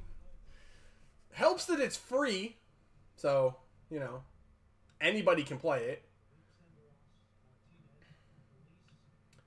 If I'm honest, I'd almost rather play the like the campaign style part of it. It's like it's almost like a tower defense type of game, but like, nobody knows that there's actually a different game mode to it as well. But that part actually costs like $40, and I ain't paying for that. So, plus it's like online. It's online multiplayer only. So if no one else is playing it, you have no one to play with, and then you just can't play it.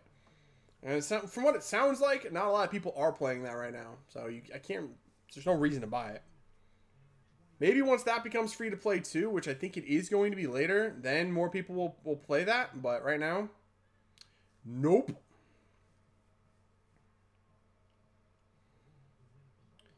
Not many people at Fire Stadium. Yeah, I know. Chicago's another one of those teams that just doesn't ever have any support.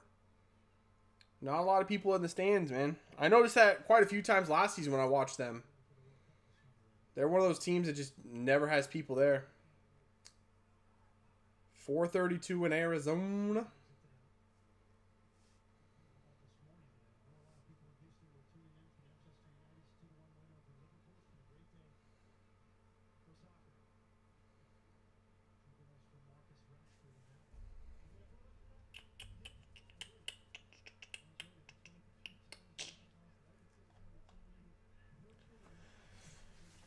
Come on. This one's getting a little bit bogged down, you know. Maybe I'll switch over to the sporting game. Actually, I say that.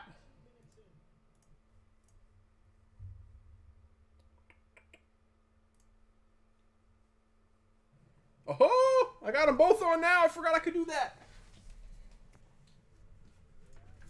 Check this out.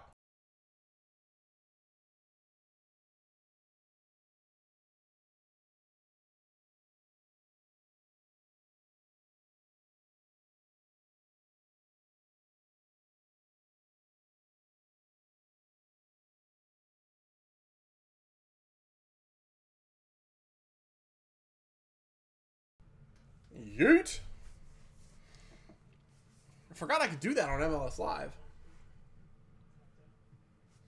Well, I still want the... There we go. I still want the commentary from the sport or the Houston game, though.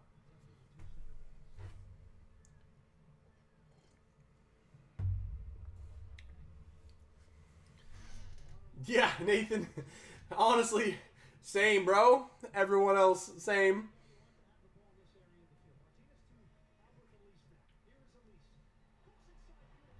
Oh, Elise. I've been calling him Ellis forever. I forgot his name was Elise. I always call him Ellis. Albert Ellis. What website are you using? This is just MLS Live.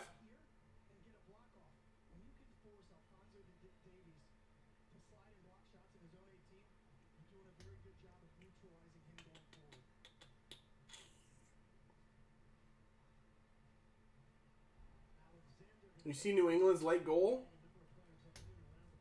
Yep. I did. Pretty nice free kick from Tierney.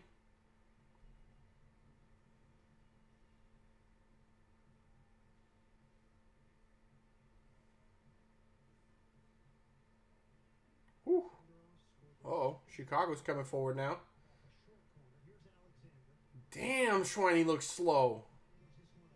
Still got... No, that pass was shit too. Never mind. I was like, he's still got quality in his passing. No, he doesn't.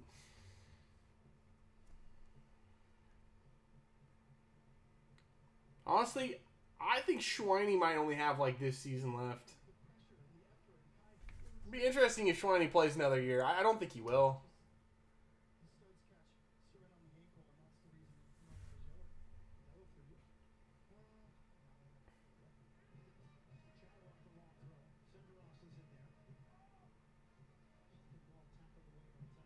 What is this freaking camera they went to in the Houston game? What are they doing? Go back to the normal camera, bro. It's pissing me off. There you go. That was bizarre. Come on.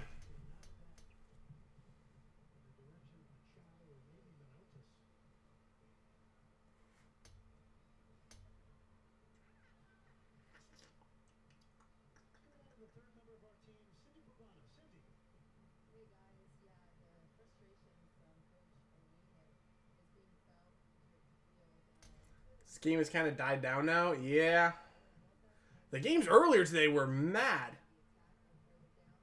I mean, they were really, really entertaining. That pass was so shit. The Columbus-Montreal game, even New England-Colorado was actually pretty entertaining. And then the LAFC game, those were all really, really good. At least they were close and intense. And then the LAFC game was a freaking blowout. But these games are just kind of sloppy and just not good.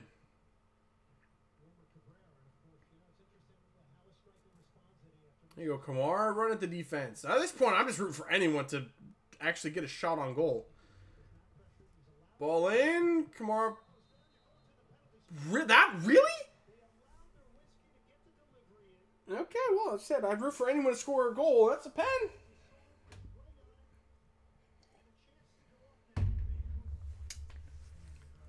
What was the penalty? I'm sorry. I want to see another look at that, but that did not look like a pen.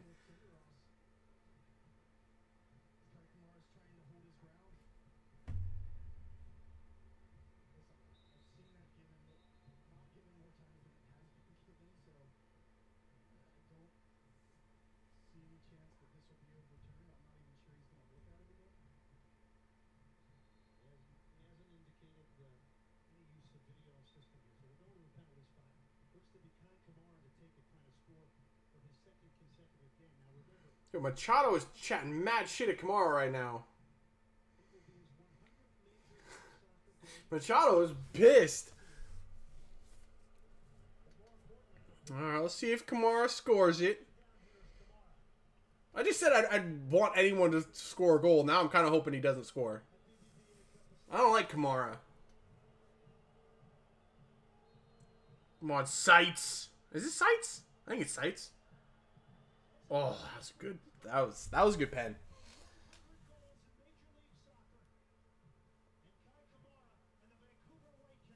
That was a good pen, man. All right, well, there's the goal. What's the pen for? Not going to the gym. He fell over in the box and he gave him a pen.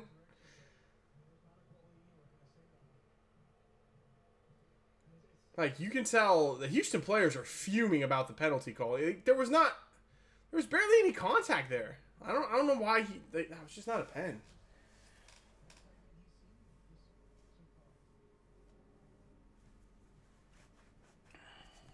Girl got me the new Bayern kit.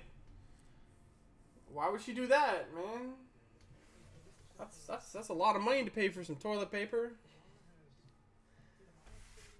You got to get that black and yellow, son. Tim Amelia got a yellow? Yeah, I saw.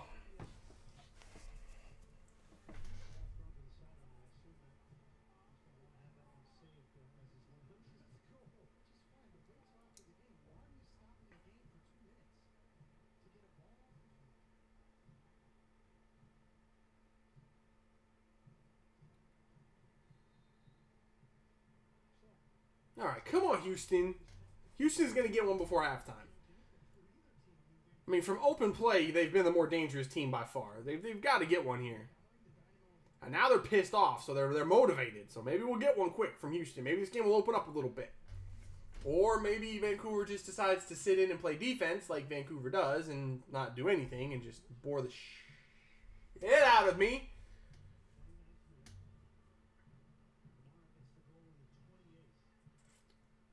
Yeah, down there behind the goal in Chicago, there's nobody there.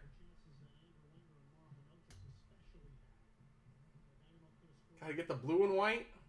Why ain't nobody get the blue and white? Schalke fans don't even wear blue and white. Schalke players don't even want to wear the blue and white. That's why they keep leaving.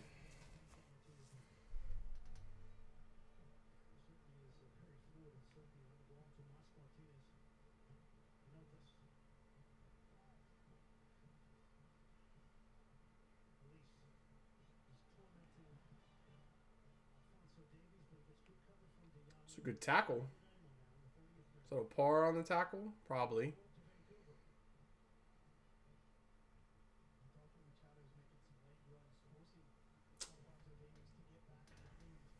Pulisic doesn't even want to wear the... How are you going to say that? Yeah, he does. He said he wants to stay there for a few years. At least a few years. Marco Reus just signed a new contract yesterday. He wants to wear the black and yellow. Damn, MLS Live keeps crashing. What the hell's wrong with them? Well, I lost the sporting game. No, I didn't mean to watch from the beginning. Just piss off. There we go.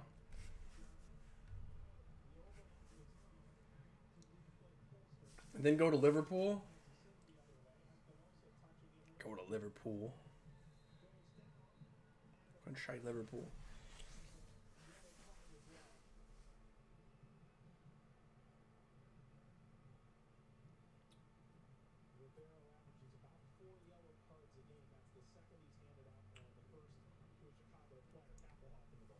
Kapelhoff got a yellow? That doesn't help a fantasy team.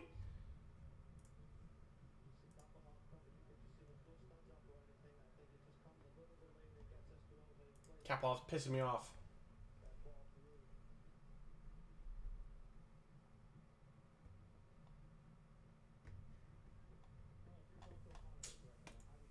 Come on, man.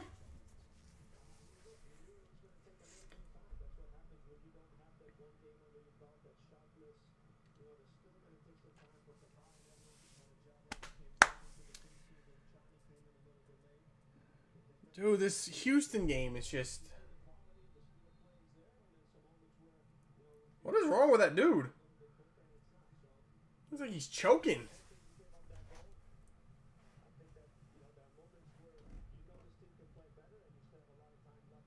Is he okay?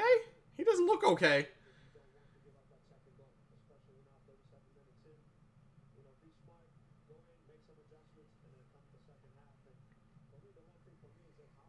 I'm an old Man City kit too. Man City?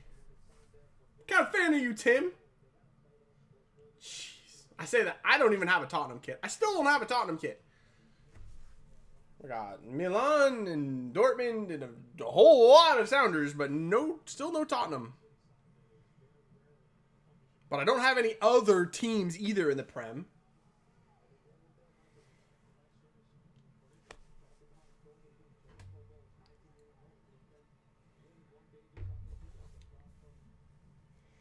This ref needs a haircut and some new shorts. I'm seeing too much white thighs. Good God, man.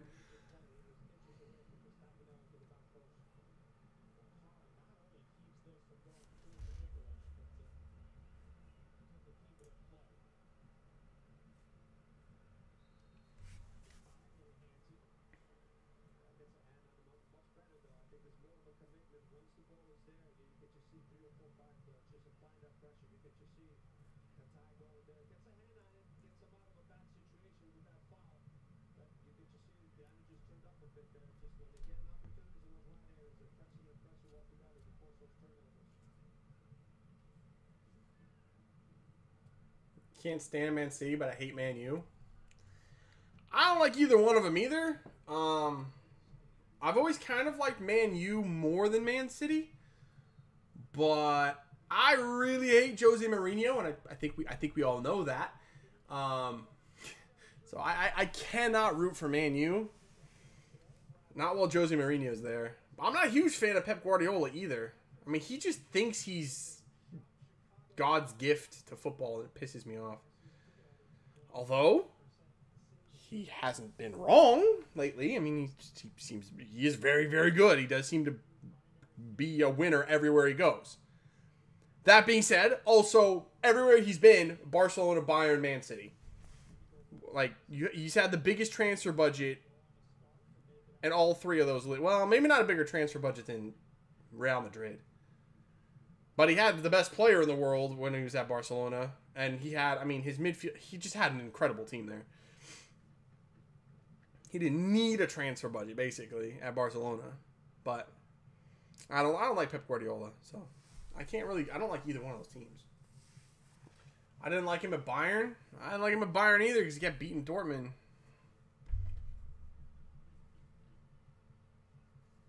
I like the dude that was there before him because Dortmund won back-to-back titles. Bring that dude back. I don't even know who it was. Bring him back. That dude was a beast. 100%.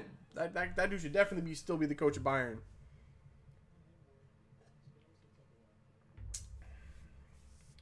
Been to the Emirates. That's cool.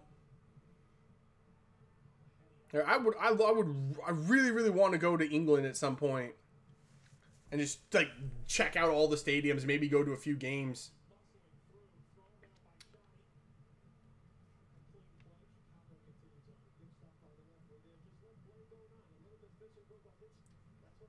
Yep, he'll get another trouble for Bayern this season. So you picking Bayern in the Champions League? Don't know about that.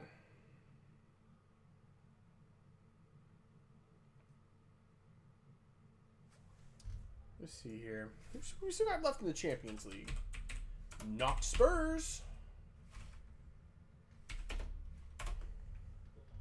Freaking choked it against Juve. So we got Liverpool. I mean, you know, and that Man City team, as much as I don't want to say it, maybe. I mean, I think they got as good a chance as any England team has had in a long time. Probably better chance. Is Man City still in a domestic cup, though? I don't think Man City's still involved in it, or maybe they are, I don't know. I mean, they might have a chance at a treble. Bayern have a shot. They're always in it. Although I don't think Bayern this year are as good as they've been in the past.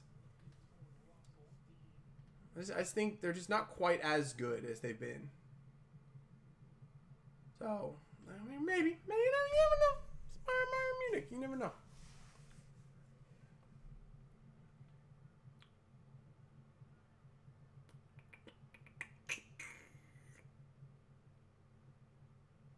These games are dead. Come on, Alphonso Davies. Do something. Impress me. Or Houston, score a goal. That'd be even better. There you go, up top. Swing it. There you go. We're moving the ball now, boys. Nice. Good ball in. Oh, my God. I went through 3 Houston players in the box. How did nobody get on the end of that ball? That was a very, very nice pass from Beasley. Come on, man. Houston's going to get this goal before halftime, I'm telling you.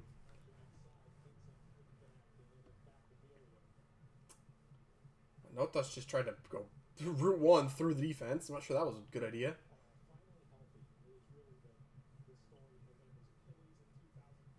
Go. Yep, keep moving it. Alexander. Oh, freaking hell. Oh, nice ball in. Have a shot. Somebody shoot. Ellis, there it is. Ellis. I told you they'd get the goal before halftime. Damn, I should have got him. I was thinking about getting him in the fantasy team too. I should have.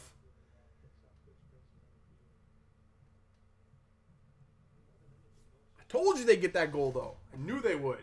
Like, Sporting scored as well? Oh shit, here they come. That was bad defense. That was poor defending.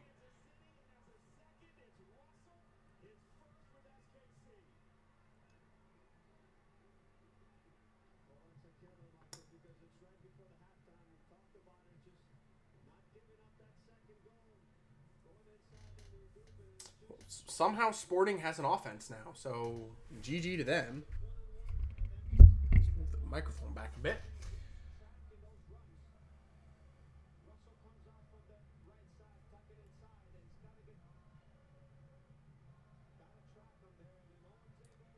It's just so lackadaisical from Chicago in the 18.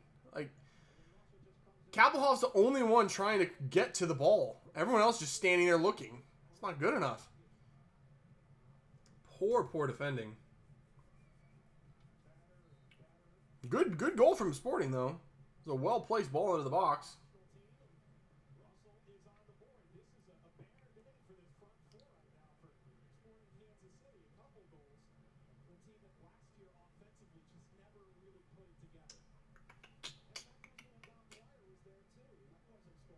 Nice goal for Houston. Yeah, they deserved it, man. They've been pushing it the whole freaking game.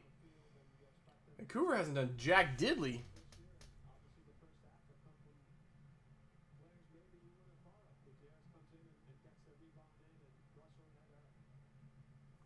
Houston moving it again, man. Vancouver's on their heels. Oh, that's a... Oh, Ellis. Ellis slipped. Looked like he was going to be through.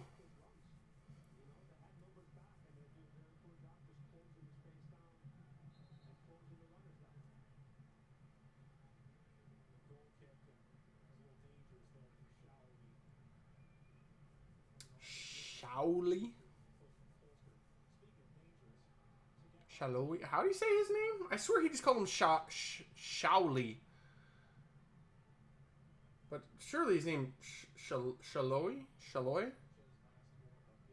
I don't know how to say his name at all. Like, I could take 5 guesses at it and I wouldn't get it right.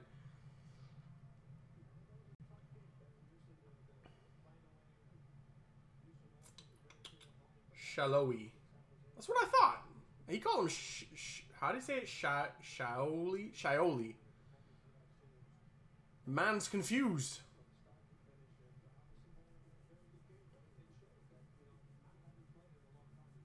Halftime for Sporting. There's like a couple minutes left for Houston and Vancouver. Houston really should have punished Vancouver more than they did. They might regret that in the second half.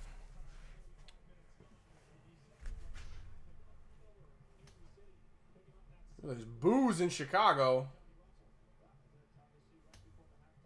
They're fully deserved as well. They've been shite. I'd be booing too.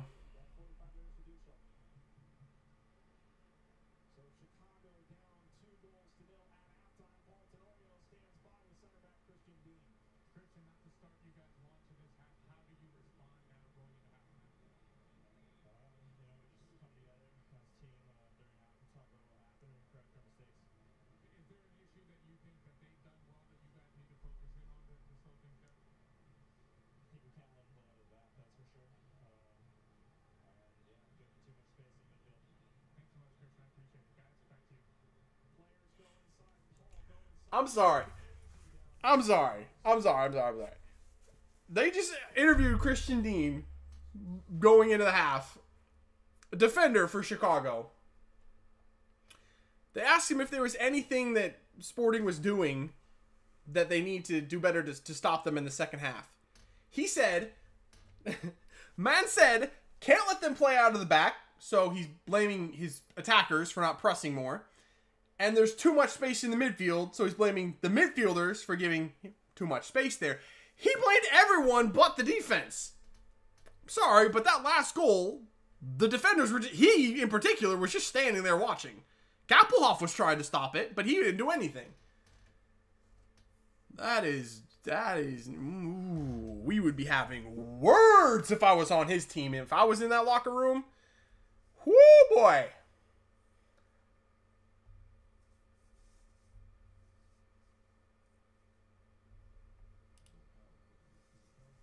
I'm not going to complain. I wouldn't either if I was a Sporting fan. Chicago's been ass.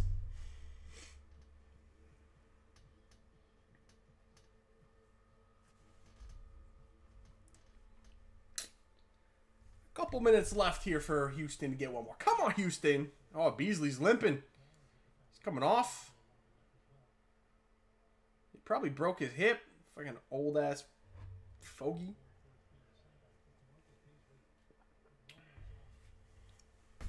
I'm just playing. I actually like Beasley a lot.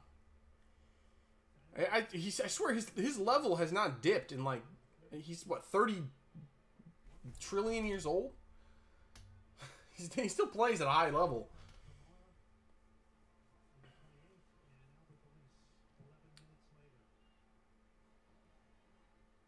Well, they're interviewing the Chicago coach now.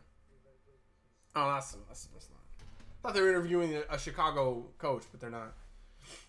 It was some kind of a cut thing. I don't know what it was.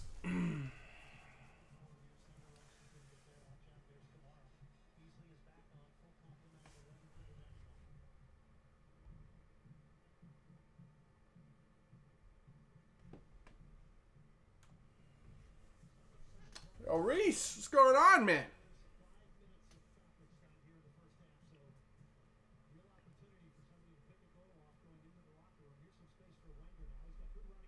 Come on. Come on, Houston. Give me one more goal. I don't know why I want more goals for Houston. Honestly, I have no idea. I always kind of liked Houston a little bit, though. You know what I'm saying? Like, they're one of those teams that I've never really rooted against. Like, I have nothing against them. I always kind of liked them a little. I don't know why. Columbus is another one of those teams that I've kind of always liked a little bit. Plus, it helps that they're playing Vancouver, so that would be one of those teams that I really don't like.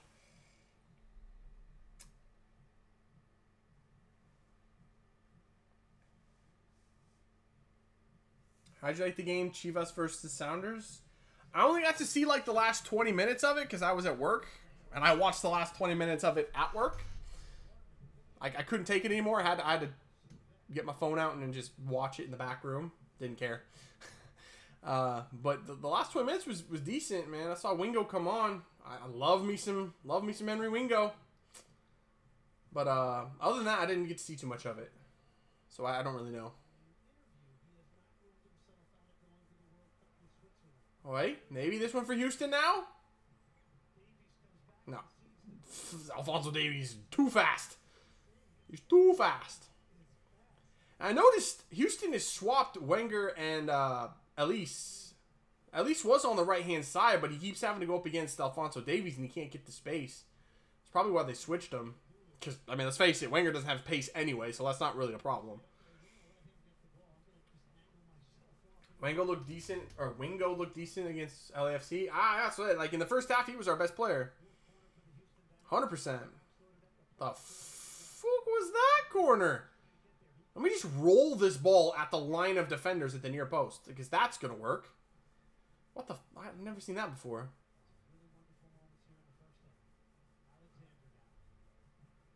Come on, Houston. Let's see one more. You've got it in you. I know you do. Yo, Manotas, make the run, bro. There you go. Ooh, the cut. That was nice. Oh, caught him from behind. That was a nice move.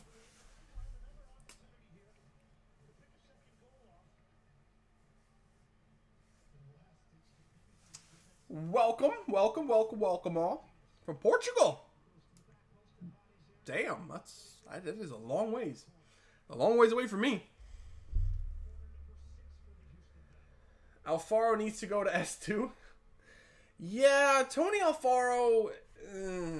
I'm hoping the new Korean center back we got, Kim Ki-hee, is decent, because I keep waiting for Alfaro to take the next step and be a solid option, but he's just not.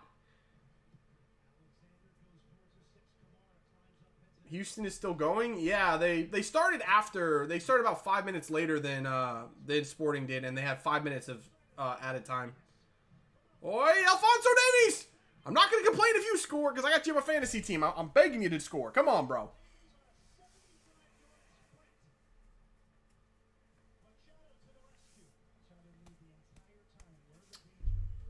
You like Alphonso Davies? I think he's a very, very promising young player. I just have him on my fantasy team, so I kind of need him to score. Not going to complain there.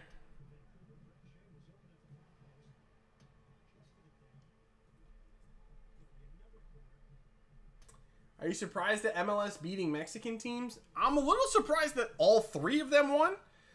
But I mean, Tigres was in Toronto, I think, right? That's tough for anyone to go to Toronto. I mean, New York Red Bulls was in Mexico, but I mean, they were playing Tijuana, so are they really the best team? Not so much, but I don't think New York Red Bulls are really the best team either. I don't know. That was a little bit. I don't know. Red Bulls looking in really good shape, and then Seattle was in Seattle. I mean, it's hard to go there and get a result too. So, I mean, the results aren't that surprising, but the fact that all three of them won was a little bit surprising. So yeah. Who scored and assisted for Vancouver? It was unassisted. It was a penalty,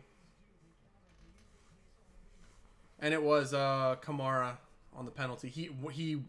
He earned the penalty and converted it. Basically, he flopped for a penalty and scored it. The penalty was a banger, though. I can't argue that. That was a really good penalty. Deserve more stuff. Well, thank you, man. I appreciate that. And then there's LAFC. Yeah, they did a mad thing today.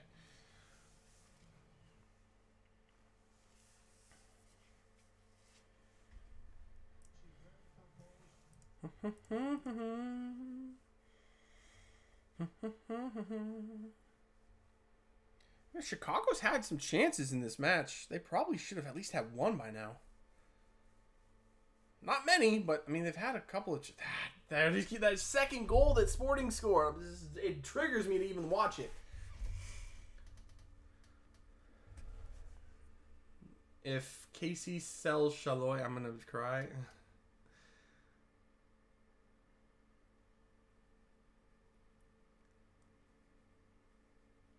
Did he assist on that first goal?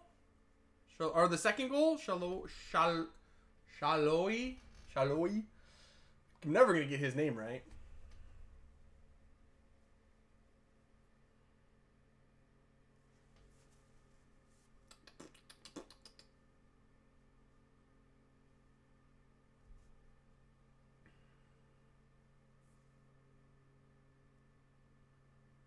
What's your favorite European team and MLS team? MLS, Sounders, all the way. And European team, Tottenham. I mean, I don't have. I like, since I'm not from anywhere in Europe, I don't have like I don't want to say I don't have a number one. Spurs are definitely my favorite European team, but I also support like Milan and Dortmund and stuff because I'm not from Europe, so I'm not like loyal to one country or one league or one team. But definitely Tottenham and Milan and Dortmund.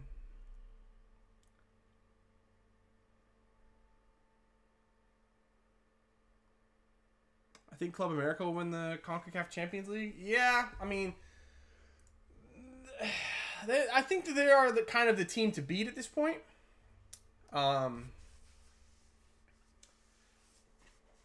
Yeah, pretty much. Yeah, it's gonna be tough. Inter Milan is my yes, Nathan. Thank you for reminding me. I'm aware that you love Inter Milan. Inter Milan is gonna looks like they said they're like 99% done for getting who's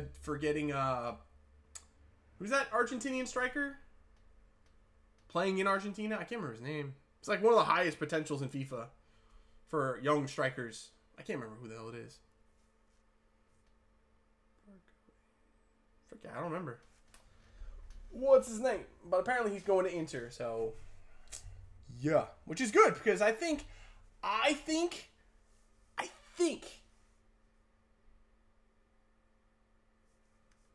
Lautaro Martinez, that's the one. I think if I can complete this thought, it'll be a miracle because I can't remember this dude's name either.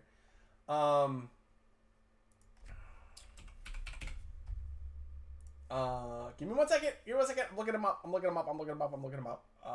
Icardi. I think that Icardi, I think it would be a good business move. Real Madrid are going to get a new striker. I think Icardi would be a good fit there.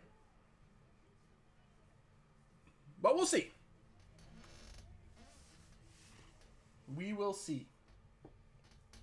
And if Real Madrid come calling, it's hard to say no. Unless you're Harry Kane, because Harry Kane does what he wants. And that's why I love him. That's my guy. Red Bulls versus Timbers. Are they playing? Oh, they did just start, didn't they? Shoo! I don't like Inter. I don't like him either. You're just saying that to piss me off? No, I said they're going to get Lautaro Martinez. But I'm saying, I mean, Icardi, rumors have been swirling a little bit that, you know, a couple of teams are looking at Icardi. Real Madrid can buy pretty much anyone they want if that player would be willing to go to them. Icardi could. Just saying.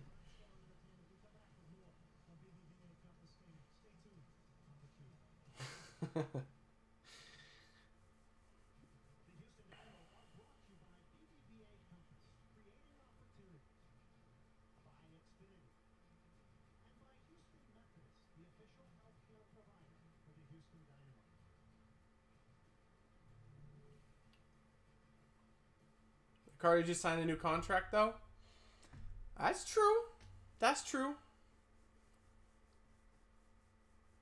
Just an offer from Real Madrid will seriously test your loyalty. Neither Cardi's pretty low. Yeah, it is. He is. But is Inter really going to win anything right now? I don't think so. I mean, Serie A, to be honest, is pretty wide open. I mean, more open than it's been in a long time.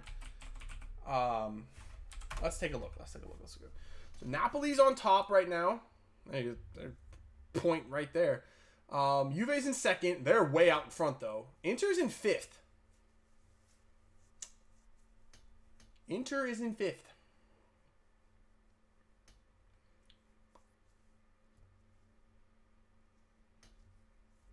They're just... If he wants to win something, Real Madrid's the place. Next season, they're going to get it. Really? Really, Nathan? You think so?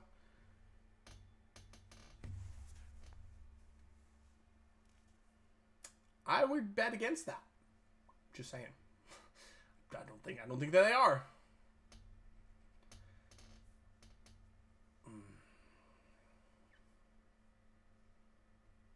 Are you mad that they canceled the Milan Derby? No, I mean, I understand. I understand why, but it's a little disappointing, but yeah. Alright. I will be back. I was going to think about ending this thing right at halftime of these matches, but we'll be back. Because I maybe, well, actually, I think that game's on national television, so I'll have to find another stream. But I might watch Red Bulls in Portland, so I'll be back in just a minute.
needed a snack.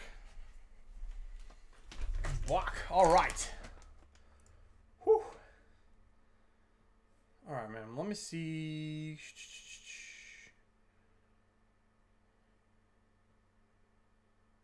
Oh, no. I think...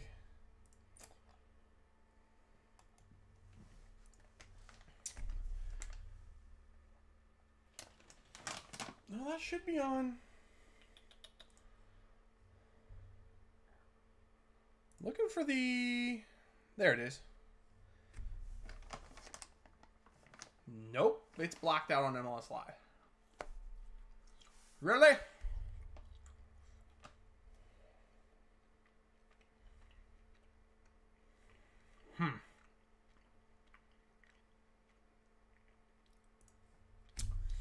New York and Portland's blacked out. Go figure.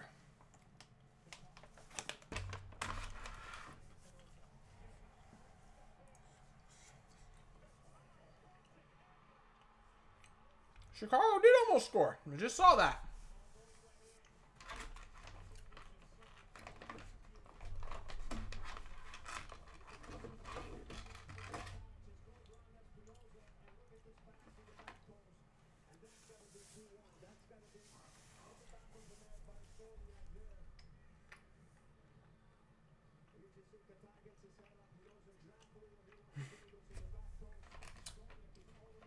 All right. When that game does start, I might have to try to find another stream. I prefer not to leave MLS Live because it's just easier, but it's blacked out, which sucks. Long delay for kickoff? What's going on there? Ooh, hungry.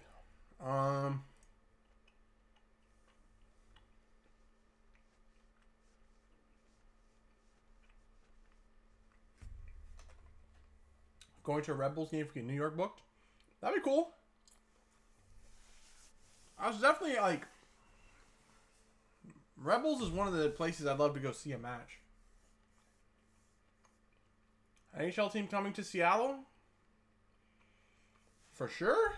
Last time I heard it was still just kind of rumored.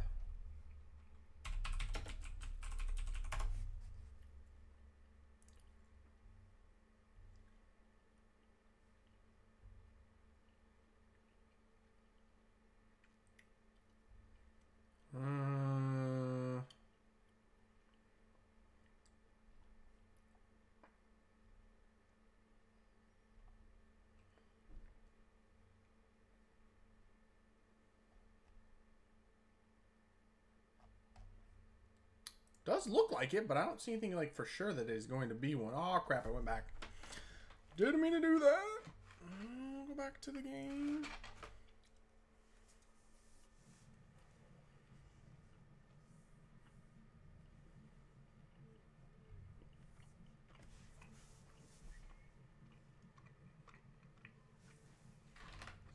Root Sports Northwest.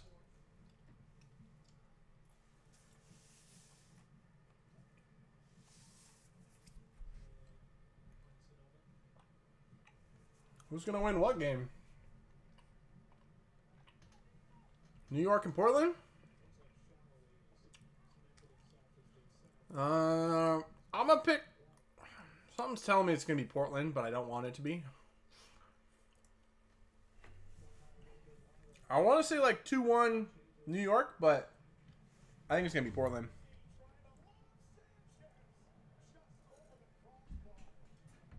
Who the hell shot that? Zeusy, man.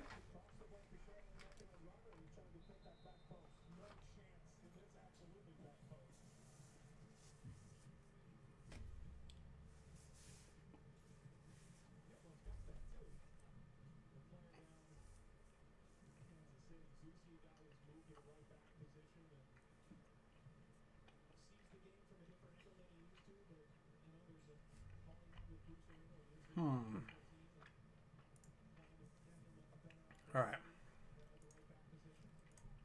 Time to find a stream.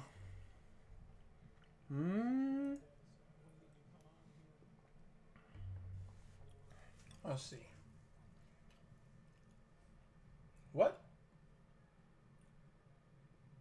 Am I blacked out because I live close to Portland? Is that a thing? Because that is booty.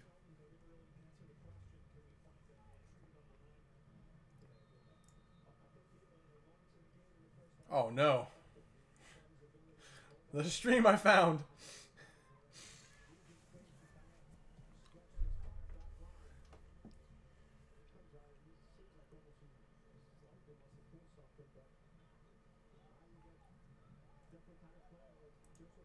Oh, what the hell just happened?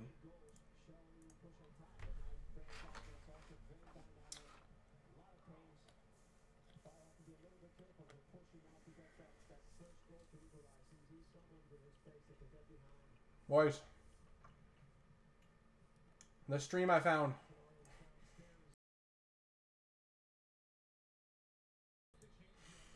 Wenger's back.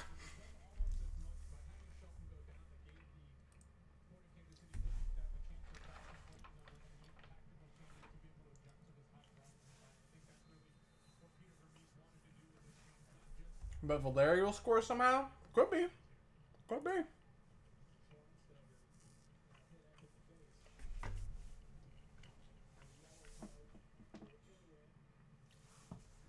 For Ilya Sanchez?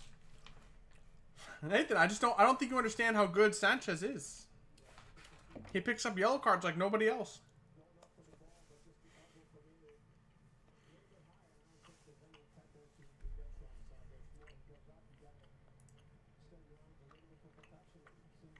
Alright. Well, I can't. Now the problem I'm having is that these games aren't both on MLS Live, so I have to like split my windows, which I don't like doing. Alright, so we got Chicago and Sporting on one hand, New York and Portland over here. We're ready. Makes him a great physical player.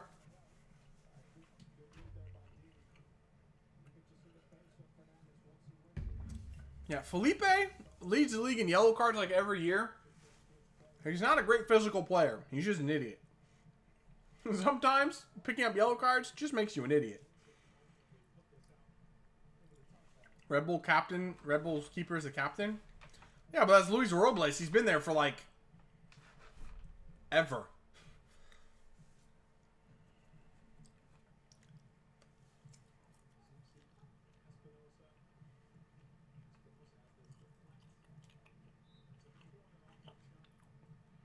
Yeah, I'm pretty sure I would not want to take an Espinosa long shot off my head. That dude looks like he can fire a ball about 100 million miles an hour.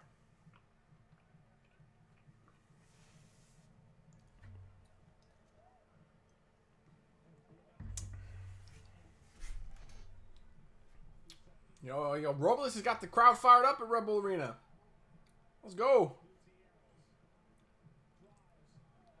I don't have any Red Bulls on my fantasy team either, do I? I had Kellen Acosta, but then he was on bye last week, so I dropped him. I didn't have enough money to get him back.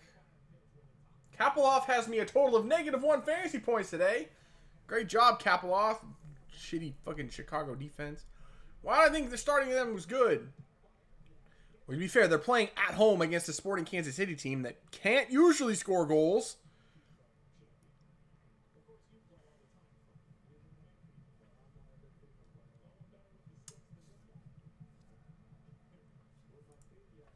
Mistakes were made for fantasy this week.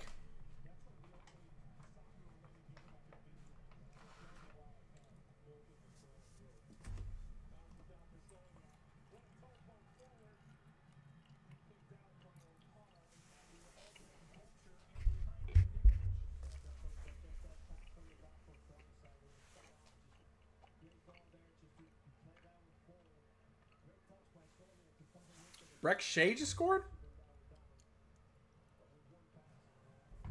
He would, like, right when I don't have the dual setup going on over here. What the hell did I just do? Click the wrong thing.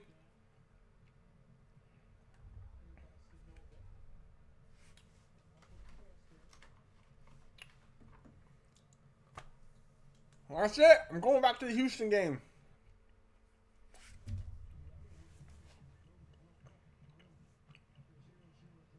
I just think there's going to be more goals in the Houston-Vancouver game.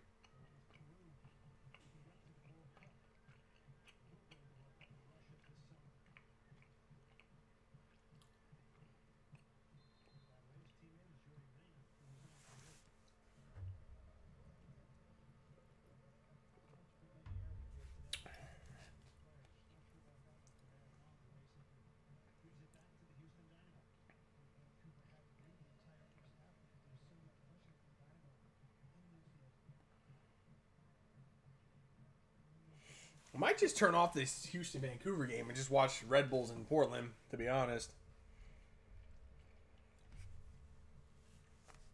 Just seems a little bit more interesting to me. I'm not really focusing on that Houston game. Just watching the other one.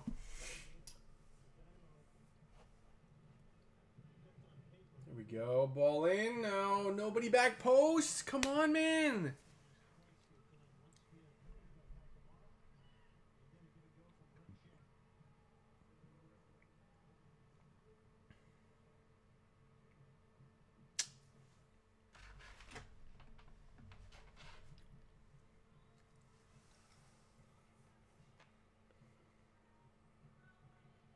That was a good flick.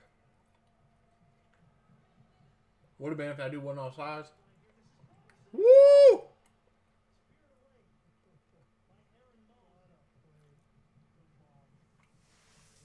Somebody almost scored. Houston almost scored.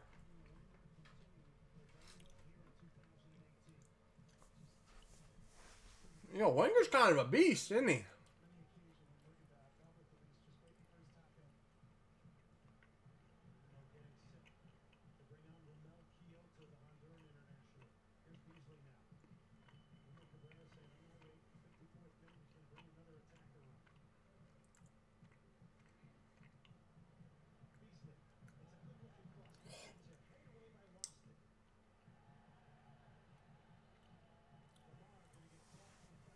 Now I am just watching the Houston game.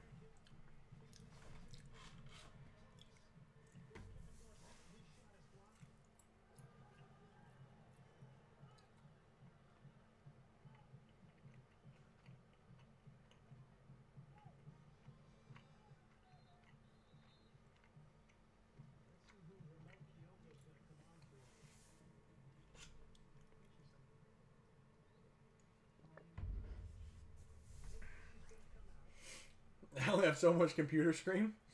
I got 2 computer screens and I still can't watch them all. Well, I could, but I'd have to cover up the chat, which is that would be kind of pointless.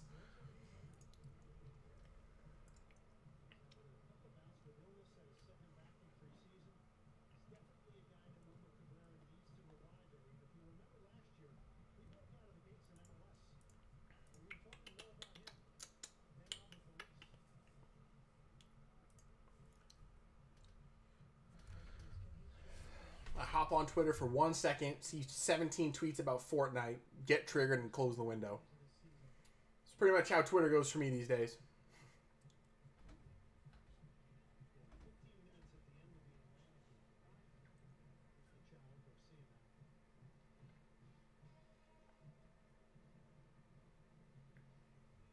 Shoot, 4:30 already here. Dang.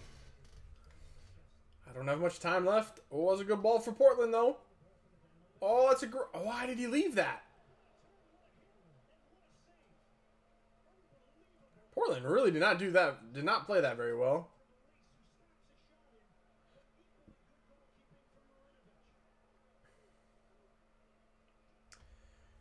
It's weird seeing New York Red Bulls with red shirts at home. It's so bizarre. Like, they look like a Bundesliga team now. Not just because of Leipzig. They just, I don't know. Because of the style on the back, it just looks like a Red Bulls team. Or a Red Bulls team. It looks like a Bundesliga team uniform.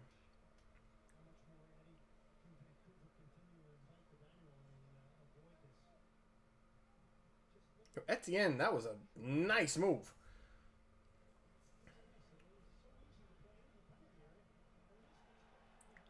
That's no penalty. Get up, Elise. Uh-oh. Rex Shay's coming forward. Uh-oh, this is bad. Oh, he couldn't spray it out wide. Did Alphonso Davies go to left back? Is he playing left back now? Why?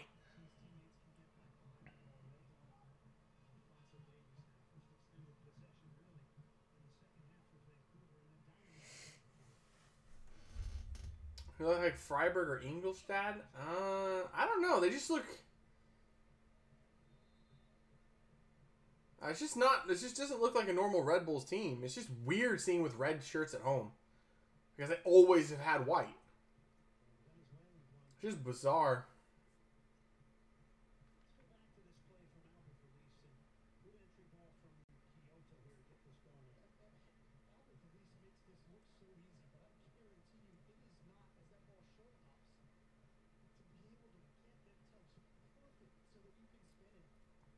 Oh, Blanco's down for Portland. Oh no, that's a shame. So sad to see that. I hope he's okay.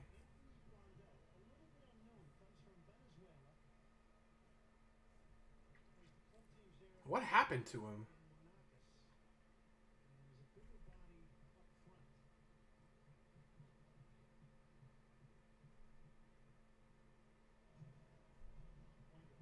He didn't even like, I don't know. Blanco, he didn't even like catch a knee or an elbow or anything in the side of his back. He ran into that dude's butt and hurt himself. I don't understand.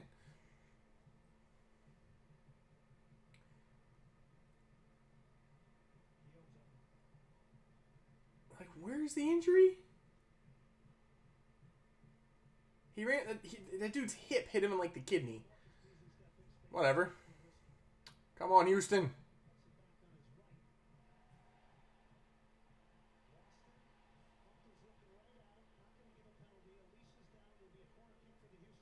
Elise just keeps flopping in the 18-yard box and he's pissing me off.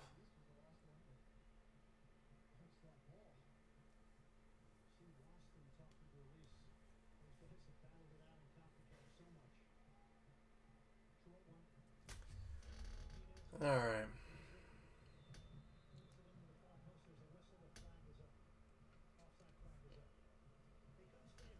All right. I am out of time. So, that is going to be where I'm going to have to wrap it up today. Unfortunately, Cinevision is going to have to... Hold on. Wait a second. Let me see what the heck's going on in this sporting game.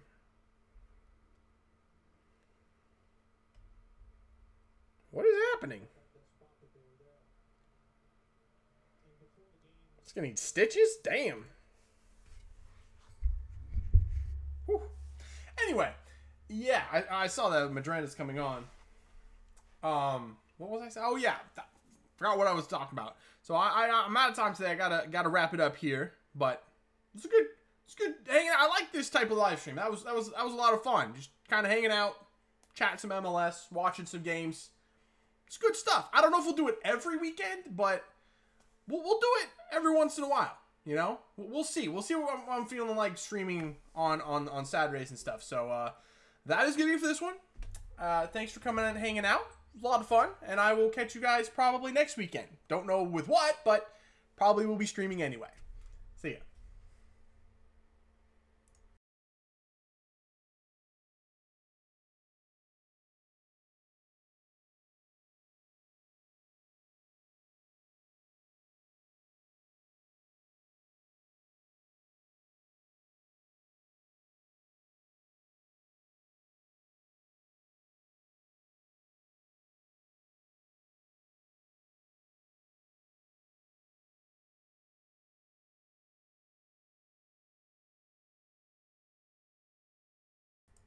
Chicago scored.